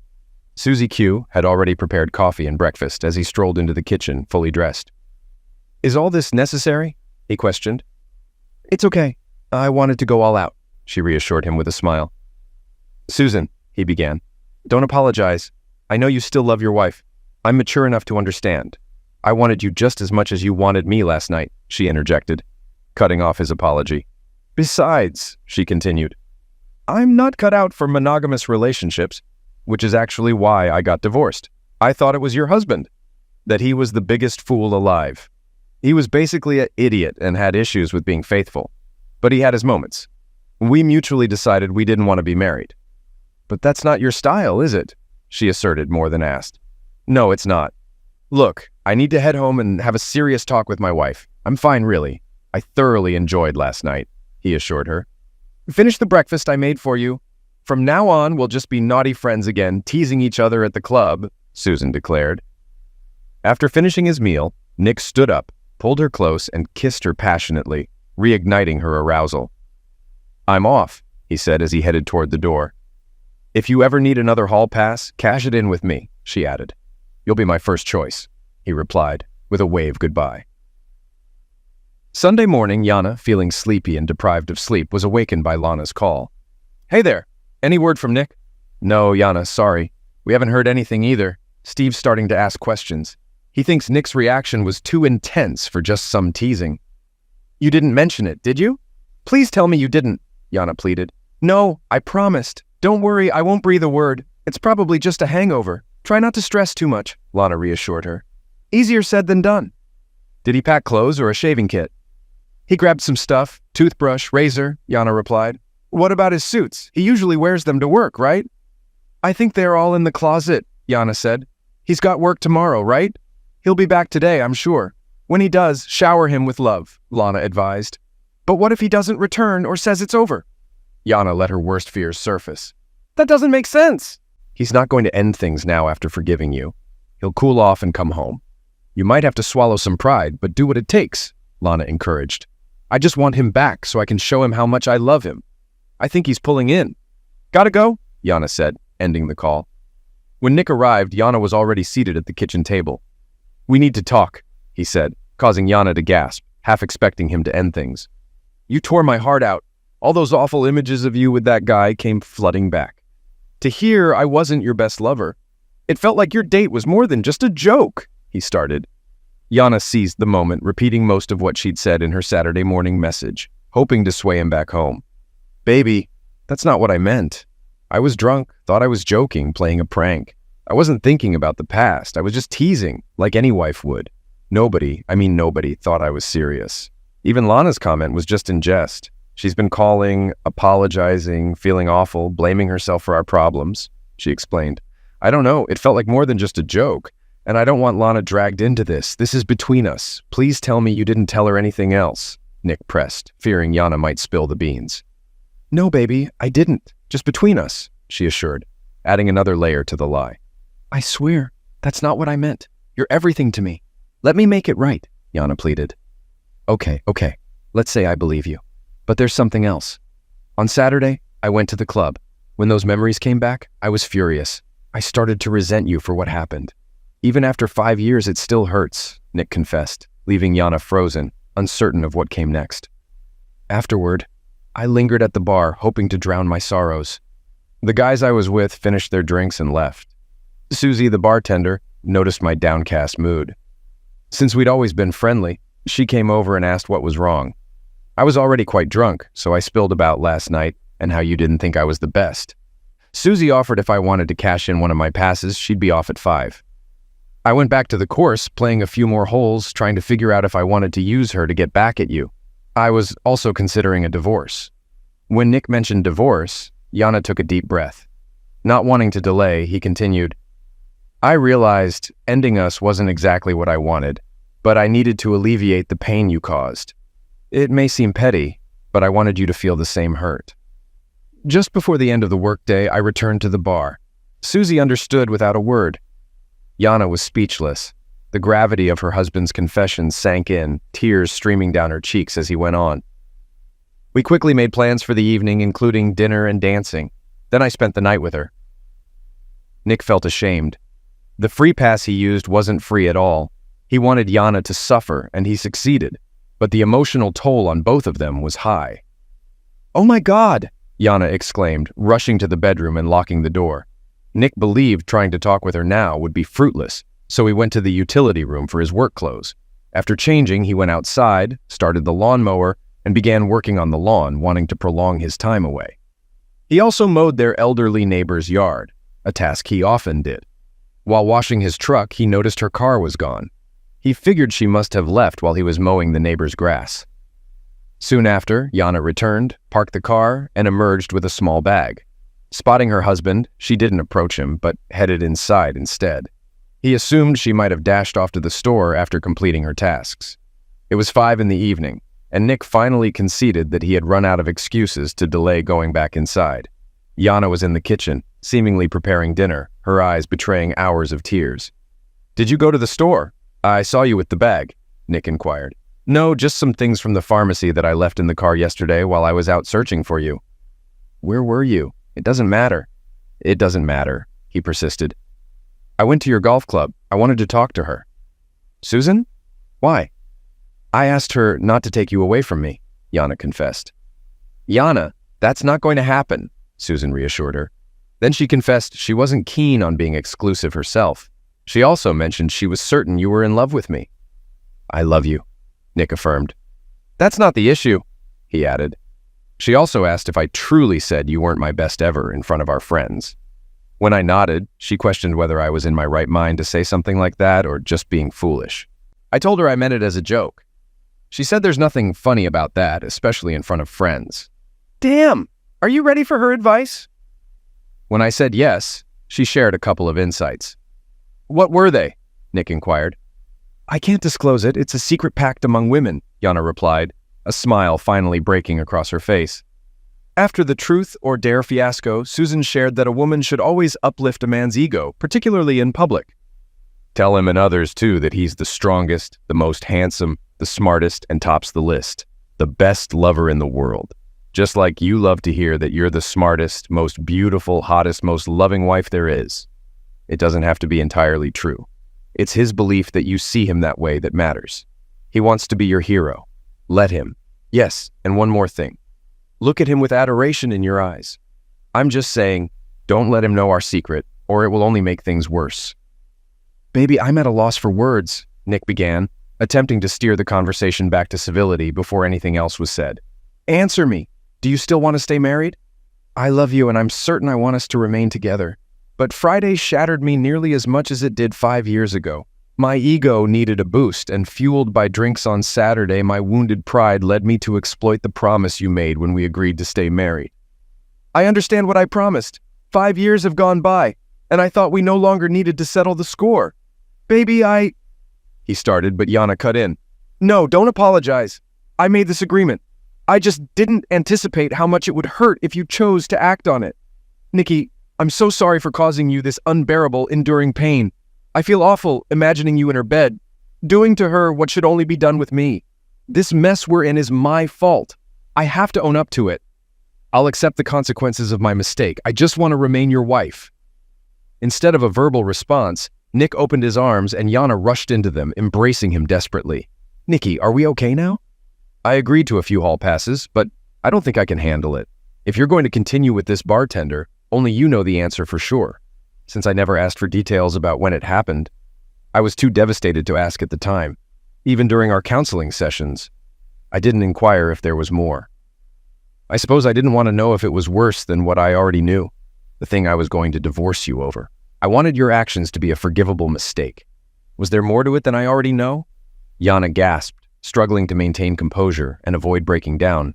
She mentally weighed each possible answer and its potential consequences. What? Is there more? What haven't you told me? Nick asked, his tone irritated yet tinged with fear. The moment of truth has arrived.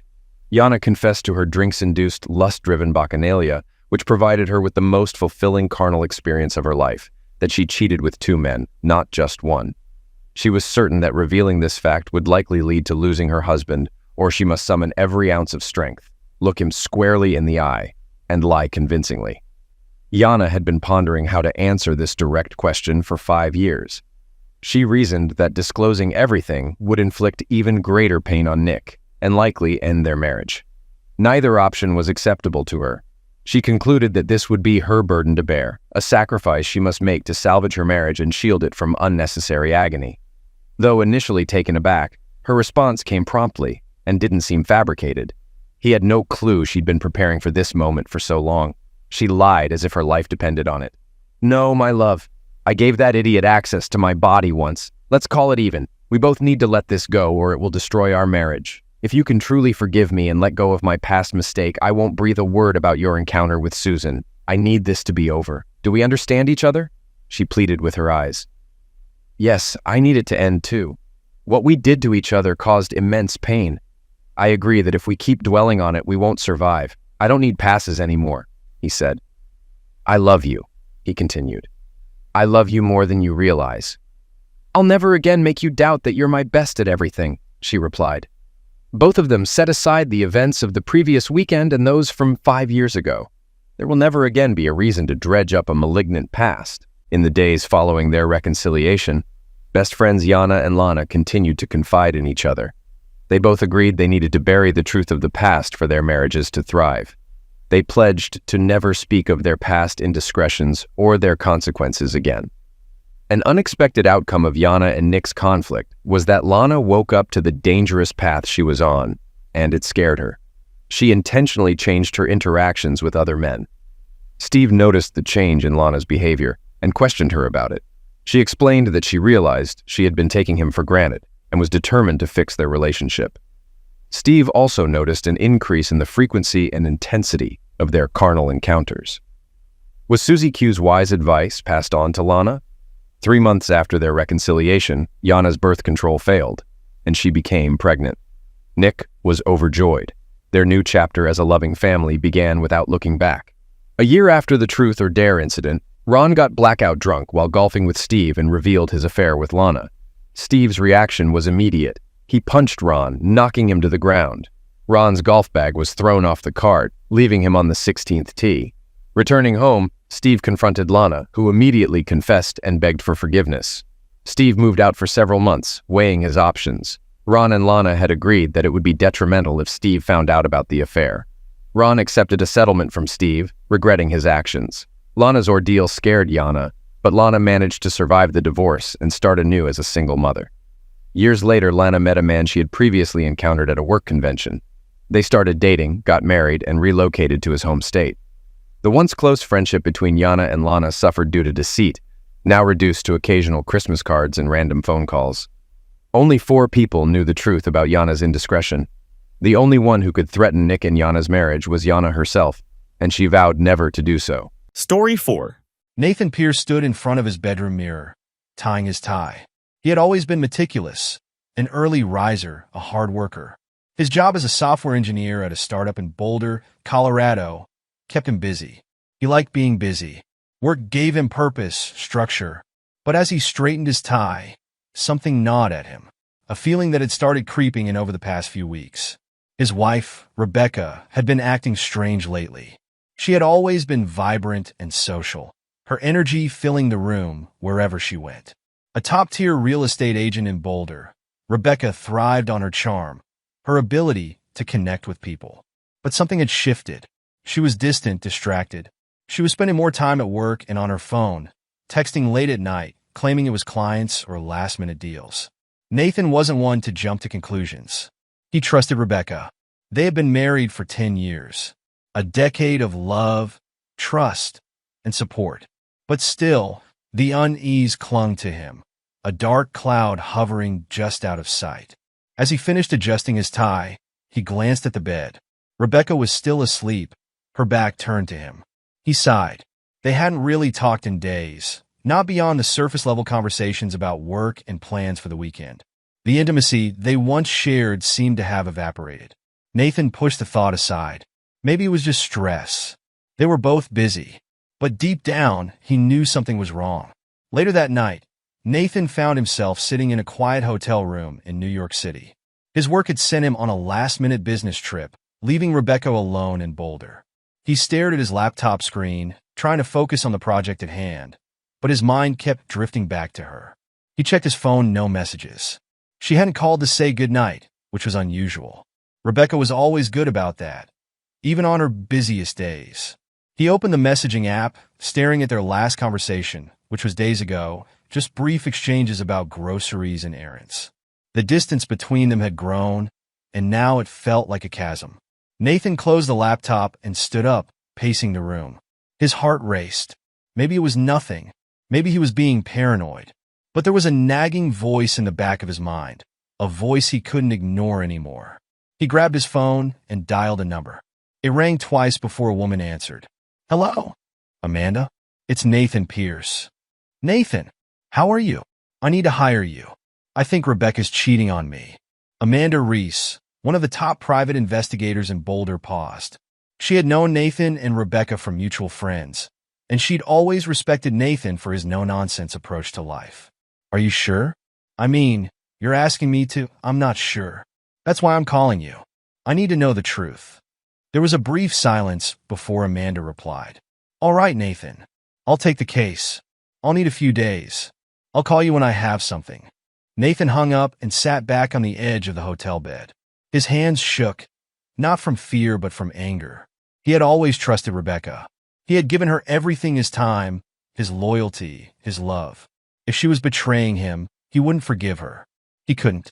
Rebecca sat at a bar in downtown Boulder, laughing with a group of colleagues. Eric Turner, the charming, younger realtor who had joined the firm last year, was sitting next to her. His knee brushed against hers under the table, sending a shiver up her spine. She didn't move away.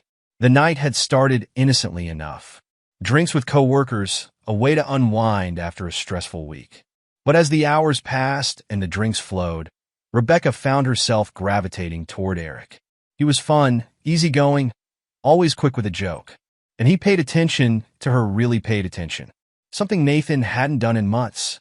Nathan was always working, always focused on his career. Rebecca knew he loved her, but she felt invisible. With Eric, she felt seen. "Another round?" Eric asked, flashing that charming grin of his. Rebecca hesitated for a moment, then nodded. Sure, why not? As the night wore on, their flirtation became more obvious. Eric's hand rested on her thigh, and Rebecca didn't stop him. The guilt gnawed at her, but she pushed it down. It was just harmless fun, she told herself. No one had to know. But by the end of the night, harmless fun had turned into something far more dangerous. Rebecca found herself at Eric's apartment, their clothes discarded on the floor, her mind spinning. She knew it was wrong, but in that moment she didn't care. All she wanted was to feel something, anything, that made her forget how empty she had been feeling. Nathan returned home late that night, the house quiet and dark. He had taken the red-eye flight from New York, wanting to surprise Rebecca. But as he stepped into their bedroom, something felt off. Rebecca was asleep, her body curled under the covers. Nathan changed quickly, slipping into bed beside her, careful not to wake her. As he settled in, he noticed something on the nightstand or phone. It was glowing faintly with a new message. Curiosity got the best of him, and he reached over, unlocking the screen. His heart stopped. The message was from Eric. Last night was amazing. Can't stop thinking about you. Nathan's mind raced. His body went cold. He felt a rage build up inside him, a fury he had never experienced before. It wasn't just suspicion anymore. It was real. She had betrayed him. He lay there in the dark, staring at the ceiling, his mind spinning. For hours, he stayed awake, the weight of her betrayal crushing him. Finally, as the first light of dawn crept through the blinds, Nathan made a decision. He wouldn't confront her. Not yet. He wanted her to feel the full weight of what she had done. Carefully, he slipped out of bed and went to the bathroom. He retrieved a used condom from the trash, a disgusting, symbolic reminder of what had happened between her and Eric. His mind was cold and calculated now. Nathan placed the used condom in her hand while she still slept, her fingers curling around it unconsciously. He then grabbed a pen and paper from the nightstand, scribbling a short note. You forgot to return this to your boyfriend. He set the note beside her and stood back, his eyes burning with hatred. He knew this would wake her in a panic. He wanted her to feel the shock, the disgust, the fear of being caught. But most of all, he wanted her to know there would be no forgiveness. Nathan packed his things quietly, leaving the house without a sound. He didn't slam the door. He didn't make a scene. He wanted to disappear without a trace, leaving her to wake up to the nightmare she had created. Rebecca woke with a start, the morning sunlight streaming through the window. Her hand felt wet and cold. Confused, she opened her eyes, looking down to see a used condom clenched in her palm. Her breath caught in her throat, and she sat up quickly, her heart pounding. What does she muttered, her voice trembling. Then she saw the note on the nightstand. Her hand shook as she picked it up, her eyes scanning the words. You forgot to return this to your boyfriend. Panic set in.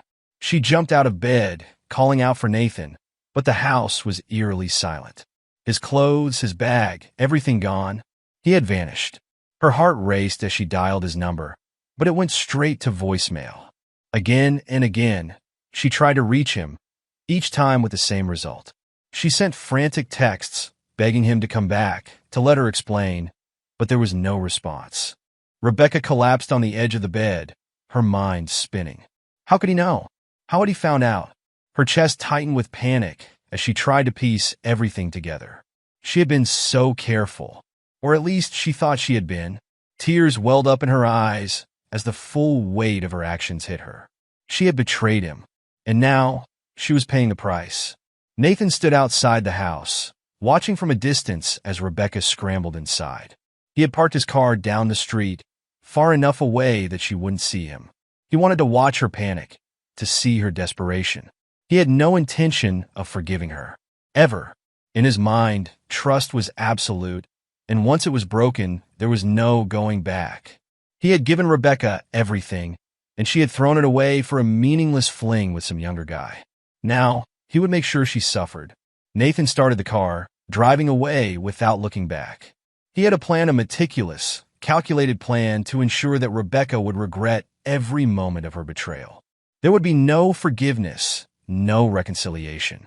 He would ruin her, just as she had ruined their marriage. As he drove, his phone buzzed with a message from Amanda. I've got everything you need. Let me know when you're ready. Nathan smirked, his grip tightening on the steering wheel. He was ready. This was only the beginning.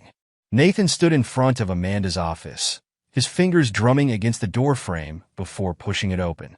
The familiar scent of coffee and paper greeted him as he stepped inside, but he didn't bother with pleasantries. He wasn't here for small talk. His mind was focused on one thing: revenge. Amanda Reese, the private investigator he'd hired, looked up from her desk. Her sharp eyes studied him for a moment before she motioned for him to sit. "I've got what you need," she said, sliding a thick folder across the desk.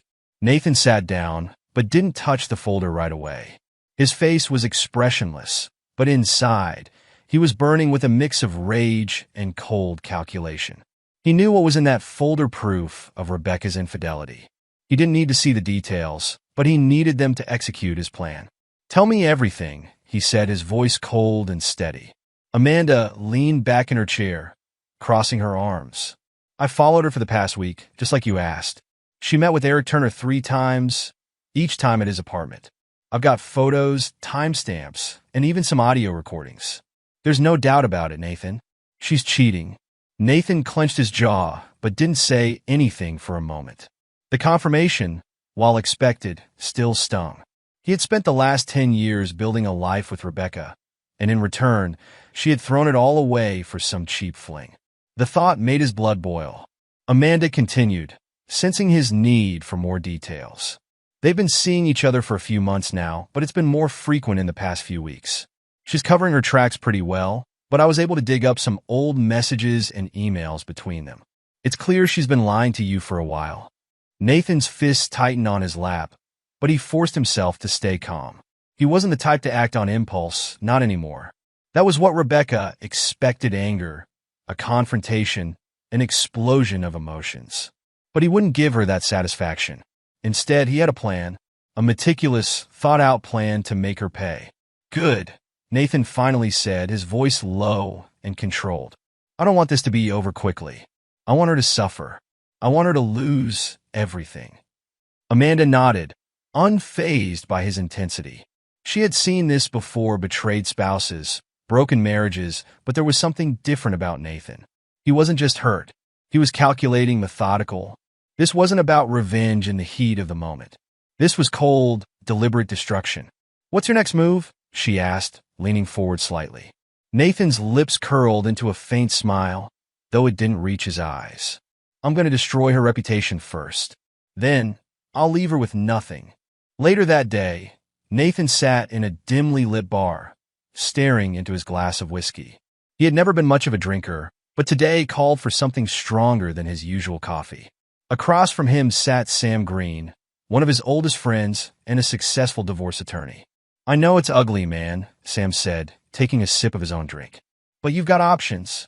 Colorado is a no-fault divorce state, so you don't have to prove infidelity to get what you want in court. But if you're looking to hit her where it hurts, you'll need a strategy." Nathan nodded, his eyes never leaving the amber liquid in his glass. "I'm not just looking for a divorce. I want to ruin her, Sam. She took everything from me, and I'm going to make sure she regrets it." Sam raised an eyebrow. He had known Nathan for years back in college. They had been roommates, and he'd always admired how Nathan kept his cool under pressure. But this was different. There was a darkness in him now, a relentless determination that worried even Sam. "What do you have in mind?" Sam asked cautiously. Nathan leaned back, finally meeting his friend's gaze. "First, I want the house. All of it. She doesn't deserve a dime from me. Then, I'm going to make sure her reputation is destroyed. She's a top real estate agent in Boulder, right? Let's see how well she does when everyone knows she's a lying, cheating fraud." Sam took another sip, his mind racing. "It's doable, but you'll need to be careful. If this gets too messy, it could backfire on you." Nathan's smile was cold. "I'm not worried about messy. I'm worried about results." That night, Rebecca was sitting in the living room, staring blankly at the TV. She hadn't heard from Nathan in days. Every call, every text had gone unanswered. She was living in a state of constant anxiety, her stomach twisted in knots as she replayed the last few days over and over in her mind. Suddenly, the front door opened, and Nathan stepped inside. Rebecca jumped up, relief flooding her as she rushed toward him. "Nathan," she cried, her voice breaking. "I've been calling you, texting you. Where have you been?" Nathan didn't answer right away. He calmly set his keys on the table and walked past her, heading toward the kitchen. Rebecca followed, her heart pounding. "Nathan, please. Just talk to me. I'm sorry." He turned sharply, his eyes cold and distant. "You're sorry." His voice was like ice, each word cutting through the air. "You're sorry that you got caught." Rebecca's breath caught in her throat. "No, it's not like that. I made a mistake, but we can." Nathan slammed his hand down on the counter, silencing her. "A mistake? You call months of lying and sneaking around a mistake? Don't insult me, Rebecca." Tears welled up in her eyes, but Nathan didn't soften. He wouldn't allow himself to. "You had everything, and you threw it away. For what?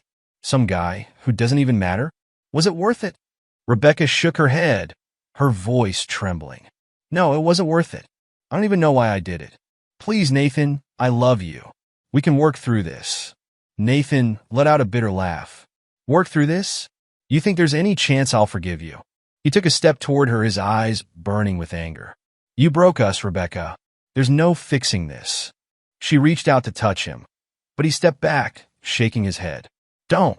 I can't even stand to look at you right now." Rebecca's shoulders slumped, the weight of her actions crashing down on her. She had destroyed the one thing she thought would always be there, Nathan's love. And now, she was left with nothing but the empty shell of what their marriage used to be. Nathan's voice softened slightly, but the cold edge remained. "I'm filing for divorce, Rebecca, and I'm taking everything. The house, the cars, everything. You'll be lucky if you get out of this with anything more than your clothes." Rebecca's heart sank. "You can't do this."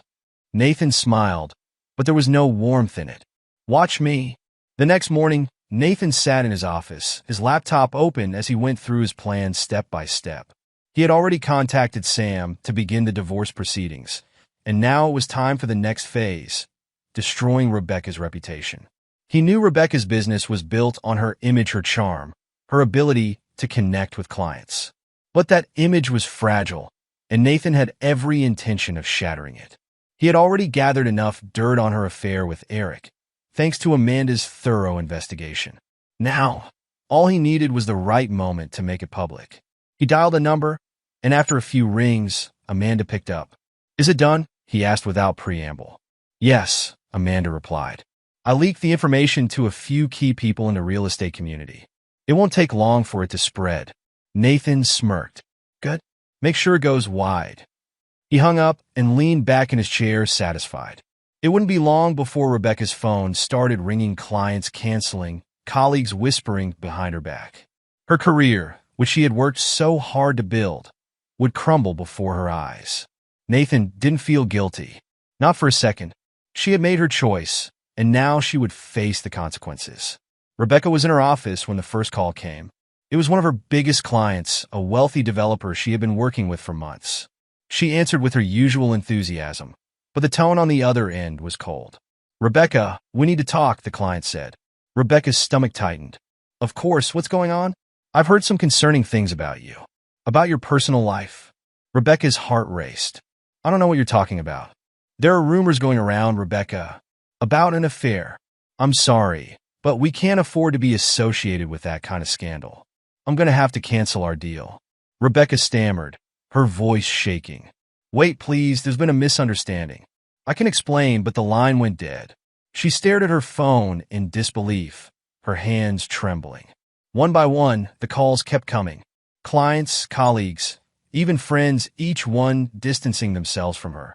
Each call felt like a dagger to Rebecca's heart. Her clients, once loyal, were now calling to cancel their deals. The phone rang incessantly, each call bringing more bad news. Rebecca felt as though her world was collapsing around her. She tried to keep her composure, answering calls with forced cheerfulness, but her efforts were met with cold, unyielding responses. As she ended another call, she sank into her office chair, feeling utterly defeated. Her career, which she had worked so hard to build, was unraveling before her eyes. The whispers and rumors about her affair had spread far and wide, tainting her professional reputation. Hours later, Rebecca sat alone in her office, staring at her reflection in the darkened window. She felt hollow, stripped of everything she had once held dear. Her phone buzzed again, and she hesitated before picking it up. It was another message from Nathan, this time with a link to an article that had just gone live. The headline read, "Boulder's top real estate agent involved in scandalous affair." Rebecca's heart sank as she clicked the link, reading the details. The article, though written in a seemingly neutral tone, contained damning evidence of her affair with Eric Turner. It included photos, messages, and a detailed timeline of their meetings. The article didn't name Nathan directly, but made it clear that the information came from a jilted spouse. Her phone rang again, this time with a call from Eric. Rebecca answered, her voice trembling. "Eric, you need to see this." Eric's voice was barely audible through the receiver. "I saw it. I can't believe this is happening. My phone's been blowing up with messages and calls." Rebecca's eyes filled with tears. "What are we going to do?" "There's nothing we can do," Eric said, his tone flat. "I'm sorry, Rebecca. I can't be involved in this. My career is at stake too." The line went dead before Rebecca could respond. She stared at the phone, the weight of Eric's words sinking in. He was abandoning her, just like everyone else. Alone and distraught, Rebecca buried her face in her hands, sobbing uncontrollably. Nathan, meanwhile, was relishing the chaos he had created. He watched from a distance as Rebecca's professional life fell apart. His plan was working perfectly. The media had picked up the story, and Rebecca's name was everywhere linked to scandal and betrayal. Her reputation, painstakingly built over years, was being dismantled piece by piece. Nathan had carefully orchestrated this downfall, knowing how crucial it was to hit Rebecca where it hurt the most. Her career had been her pride, her identity. Now, it was being torn apart, and Nathan felt a twisted satisfaction in watching her suffer. The next step in his plan was to secure the divorce. He met with Sam Green in a high-end restaurant, a stark contrast to the chaos in Rebecca's life. They discussed the strategy to ensure Nathan came out on top in the divorce proceedings. "I've got all the evidence I need," Sam said, his voice low as he scanned the restaurant. "We're filing for an expedited hearing. With everything going on, Rebecca won't be able to mount much of a defense." Nathan took a sip of his drink, his expression grim. "Good. I want this over quickly. I want her to lose everything." Sam nodded. "We'll make sure she does.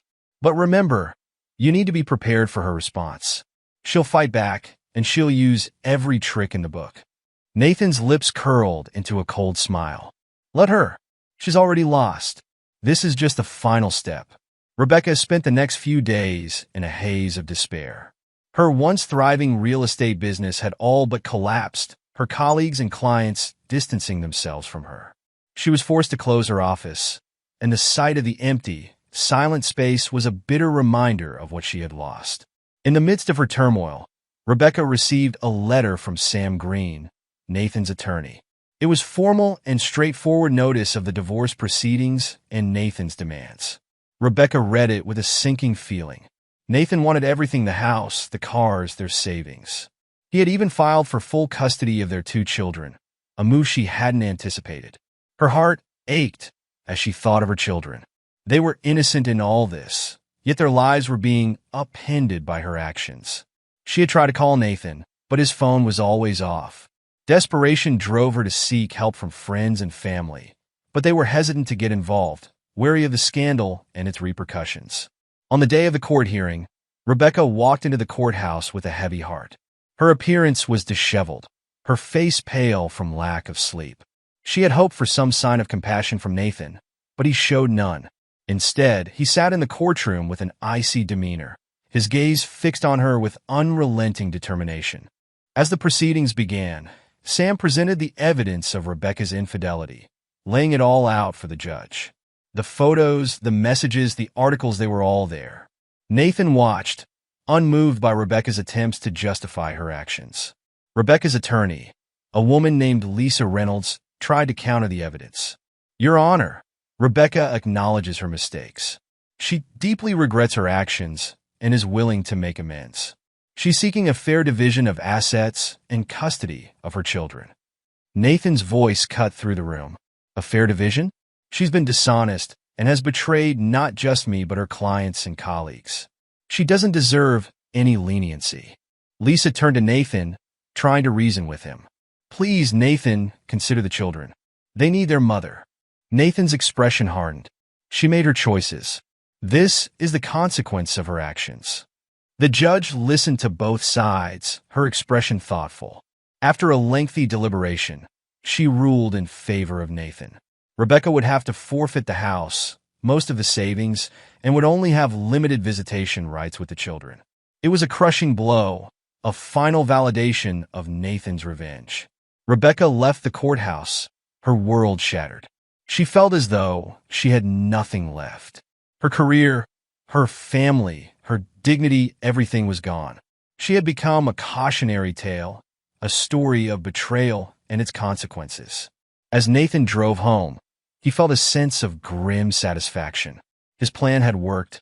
Rebecca had lost everything. The final piece of his revenge had been executed flawlessly. He had methodically dismantled her life, ensuring that she would never recover. At home, he looked around at the life he had fought so hard to build, a life that Rebecca had so carelessly destroyed. The house, the furniture, the photographs, all reminders of what had once been a happy marriage. Now, it was just a hollow shell, a monument to his triumph over betrayal. Nathan stood in the middle of the living room, his mind calm and clear. He had achieved what he set out to do. He had exacted his revenge, and he would never look back. The future was his to shape, unburdened by the past. He took a deep breath, the weight of his actions settling over him. There was a part of him that felt empty, a part that missed the companionship and the love he once had. But that part was overshadowed by the satisfaction of justice served. As he closed the door to his home, he knew one thing for certain: Rebecca had pushed him to the edge, and now she would live with the consequences of her choices. Nathan had won. Nathan's phone buzzed, pulling him from his thoughts. It was a message from Amanda Reese. He glanced at it quickly. Rebecca's in trouble. She's pregnant. Nathan read the message twice, his heart skipping a beat. The news wasn't just shocking, it was another twist in the chaotic spiral Rebecca had put them all through. He wasn't sure whether to feel satisfaction or a grim sort of pity. Either way, this revelation added a new dimension to his plans. Rebecca sat in her sparsely furnished apartment, staring at her reflection in the mirror. Her once vibrant appearance was now marked by fatigue and distress. Her hands rested on her growing belly, the evidence of her affair now impossible to ignore. The apartment was a far cry from the home she had once shared with Nathan. It was small and unwelcoming, a stark contrast to the life she had lost. The financial strain was palpable, and the loneliness was overwhelming. The scandal had chased away her clients, and her contacts had all but disappeared. She was jolted from her thoughts by the ringing of her phone. It was a number she didn't recognize. Hesitantly, she answered. "Hello." The voice on the other end was smooth and professional. "Ms. Reese? This is Amanda Reese. I've been hired to look into a few things on behalf of Nathan Johnson." Rebecca's stomach dropped. "What does Nathan want now?" "I'm not sure if he's aware, but there's something you should know. Nathan has already filed for a legal modification to your divorce agreement. It's likely that he'll request full custody of the children due to your current circumstances," Amanda said, her tone clinical. Rebecca's breath caught in her throat. "What are you talking about?" Amanda's voice was firm but sympathetic. "Nathan has made it clear that he wants to ensure that you're not in a position to harm his children's future.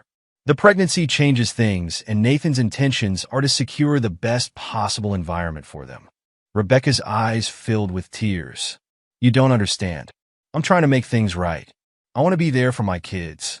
I'm just the messenger," Amanda said gently. "But I'd advise you to prepare yourself. Nathan won't be lenient."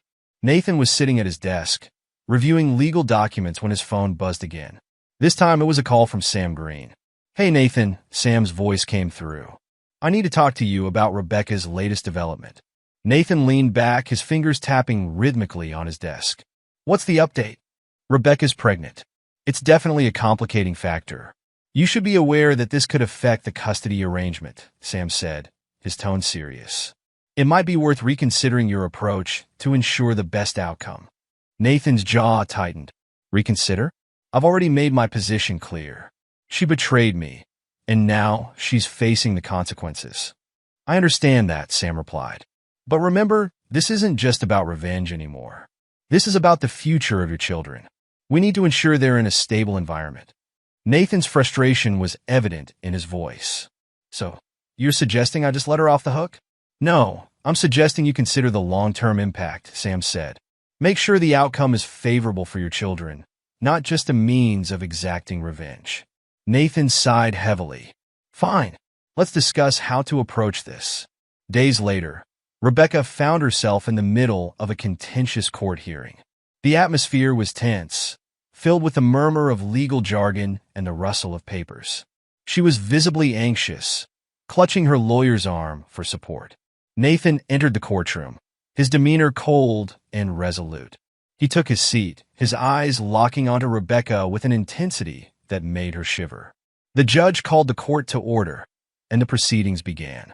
Rebecca's lawyer presented her case, emphasizing her desire to remain a part of her children's lives despite her current situation. Nathan's attorney, however, had a different angle. Your Honor, Mr. Johnson is seeking to ensure that the children are placed in the most stable and secure environment. Given the circumstances surrounding Ms. Reese's pregnancy and the fallout from the scandal, Mr. Johnson believes that he should have primary custody. Rebecca's lawyer argued passionately. Ms. Reese acknowledges her mistakes and is committed to making things right. She is capable of providing a loving and stable environment for her children. The pregnancy should not be used to deny her the chance to be a mother. Nathan's gaze remained unyielding as he listened to the arguments. He knew that this was the final battle. The stakes were high, and he was determined to ensure that he emerged victorious. In the evening, Nathan sat alone in his home office, reflecting on the day's events. The court proceedings had been draining, and he was exhausted. Yet he was determined to follow through with his plan. His phone buzzed with a message from Amanda. Rebecca's lawyer has requested a settlement meeting. They're looking to negotiate. Nathan read the message and felt a surge of satisfaction. Rebecca was desperate now, willing to negotiate to keep any semblance of her previous life intact. He wasn't going to make this easy for her. He dialed Sam Green's number. We need to discuss the settlement meeting, he said as soon as Sam answered. I've already got the details, Sam replied. What's your strategy? Nathan's voice was steely. I want to make it clear that I'm not giving in. I'll agree to a settlement, but only if it's heavily in my favor. I want her to understand that her actions have consequences. Understood, Sam said. I'll handle the negotiation. But remember, it's important to appear reasonable. You want to win, but you don't want to look vindictive. Nathan nodded. I'll leave it to you. The settlement meeting was scheduled for the following week. Nathan and Rebecca faced each other in a conference room, the air thick with tension. Rebecca looked worn and anxious, while Nathan appeared composed, his gaze steady and unyielding. The meeting began with formalities, and Rebecca's lawyer outlined their proposed terms. Ms. Reese is willing to accept a limited visitation arrangement with the children, provided she retains some access to the family's assets and a fair child support arrangement. Nathan's expression remained impassive. I'm not interested in making concessions. Rebecca's actions have already caused enough harm. My terms are clear: full custody of the children, complete financial settlement, and no further claims from her. Rebecca's lawyer looked surprised. That's a hardline position. Nathan's response was firm. It's not negotiable. Rebecca's voice, though trembling, cut through the room. Nathan, please. I know I've made mistakes, but this is about our children. I'm trying to make things right. Don't let your anger destroy everything. Nathan's gaze met hers, cold and unforgiving. You had your chance to make things right, Rebecca. Now it's time for you to face the consequences. Rebecca's eyes filled with tears. Please, Nathan, I'm begging you. Think about our children. Nathan's resolve didn't waver. This isn't about me or you anymore. It's about ensuring the best future for our children, and that means they need to be in a stable, secure environment. Rebecca's shoulders slumped in defeat. She knew she had lost this battle. The settlement terms were finalized, and Nathan's demands were upheld. Weeks passed, and life slowly returned to a new form of normalcy for Nathan. The settlement had been finalized, and Rebecca was left with minimal assets and limited visitation rights. Her career was in ruins, and her personal life was in shambles. The fallout from the affair had devastated her, and the pregnancy only compounded her troubles. Nathan focused on rebuilding his life and ensuring his children were well cared for. He was resolute in his decision to provide them with a stable, loving environment, free from the chaos that had marked the last few months. One afternoon, Nathan picked up his children from school, their laughter and energy a welcome contrast to the turmoil of recent events. As they drove home, Nathan felt a sense of peace. Despite the challenges and the pain, he had managed to secure a future for his children. Rebecca's absence was a constant reminder of the cost of betrayal, but Nathan found solace in the knowledge that he had protected his family. He had faced betrayal head-on and emerged victorious. The scars would remain, but he was determined to build a new life, one where trust and integrity would be the foundation. As Nathan settled into his home, surrounded by the warmth of his children and the calm of his newly restored life, he knew that he had taken control of his destiny. The journey had been arduous, but he had faced it with unwavering resolve. Rebecca's actions had set the stage for his revenge, and he had carried it out with precision. In the end, Nathan had not only secured his own future, but had ensured that his children would grow up in a stable and loving environment. The echoes of Rebecca's betrayal were a distant memory, replaced by the strength and resilience Nathan had found within himself.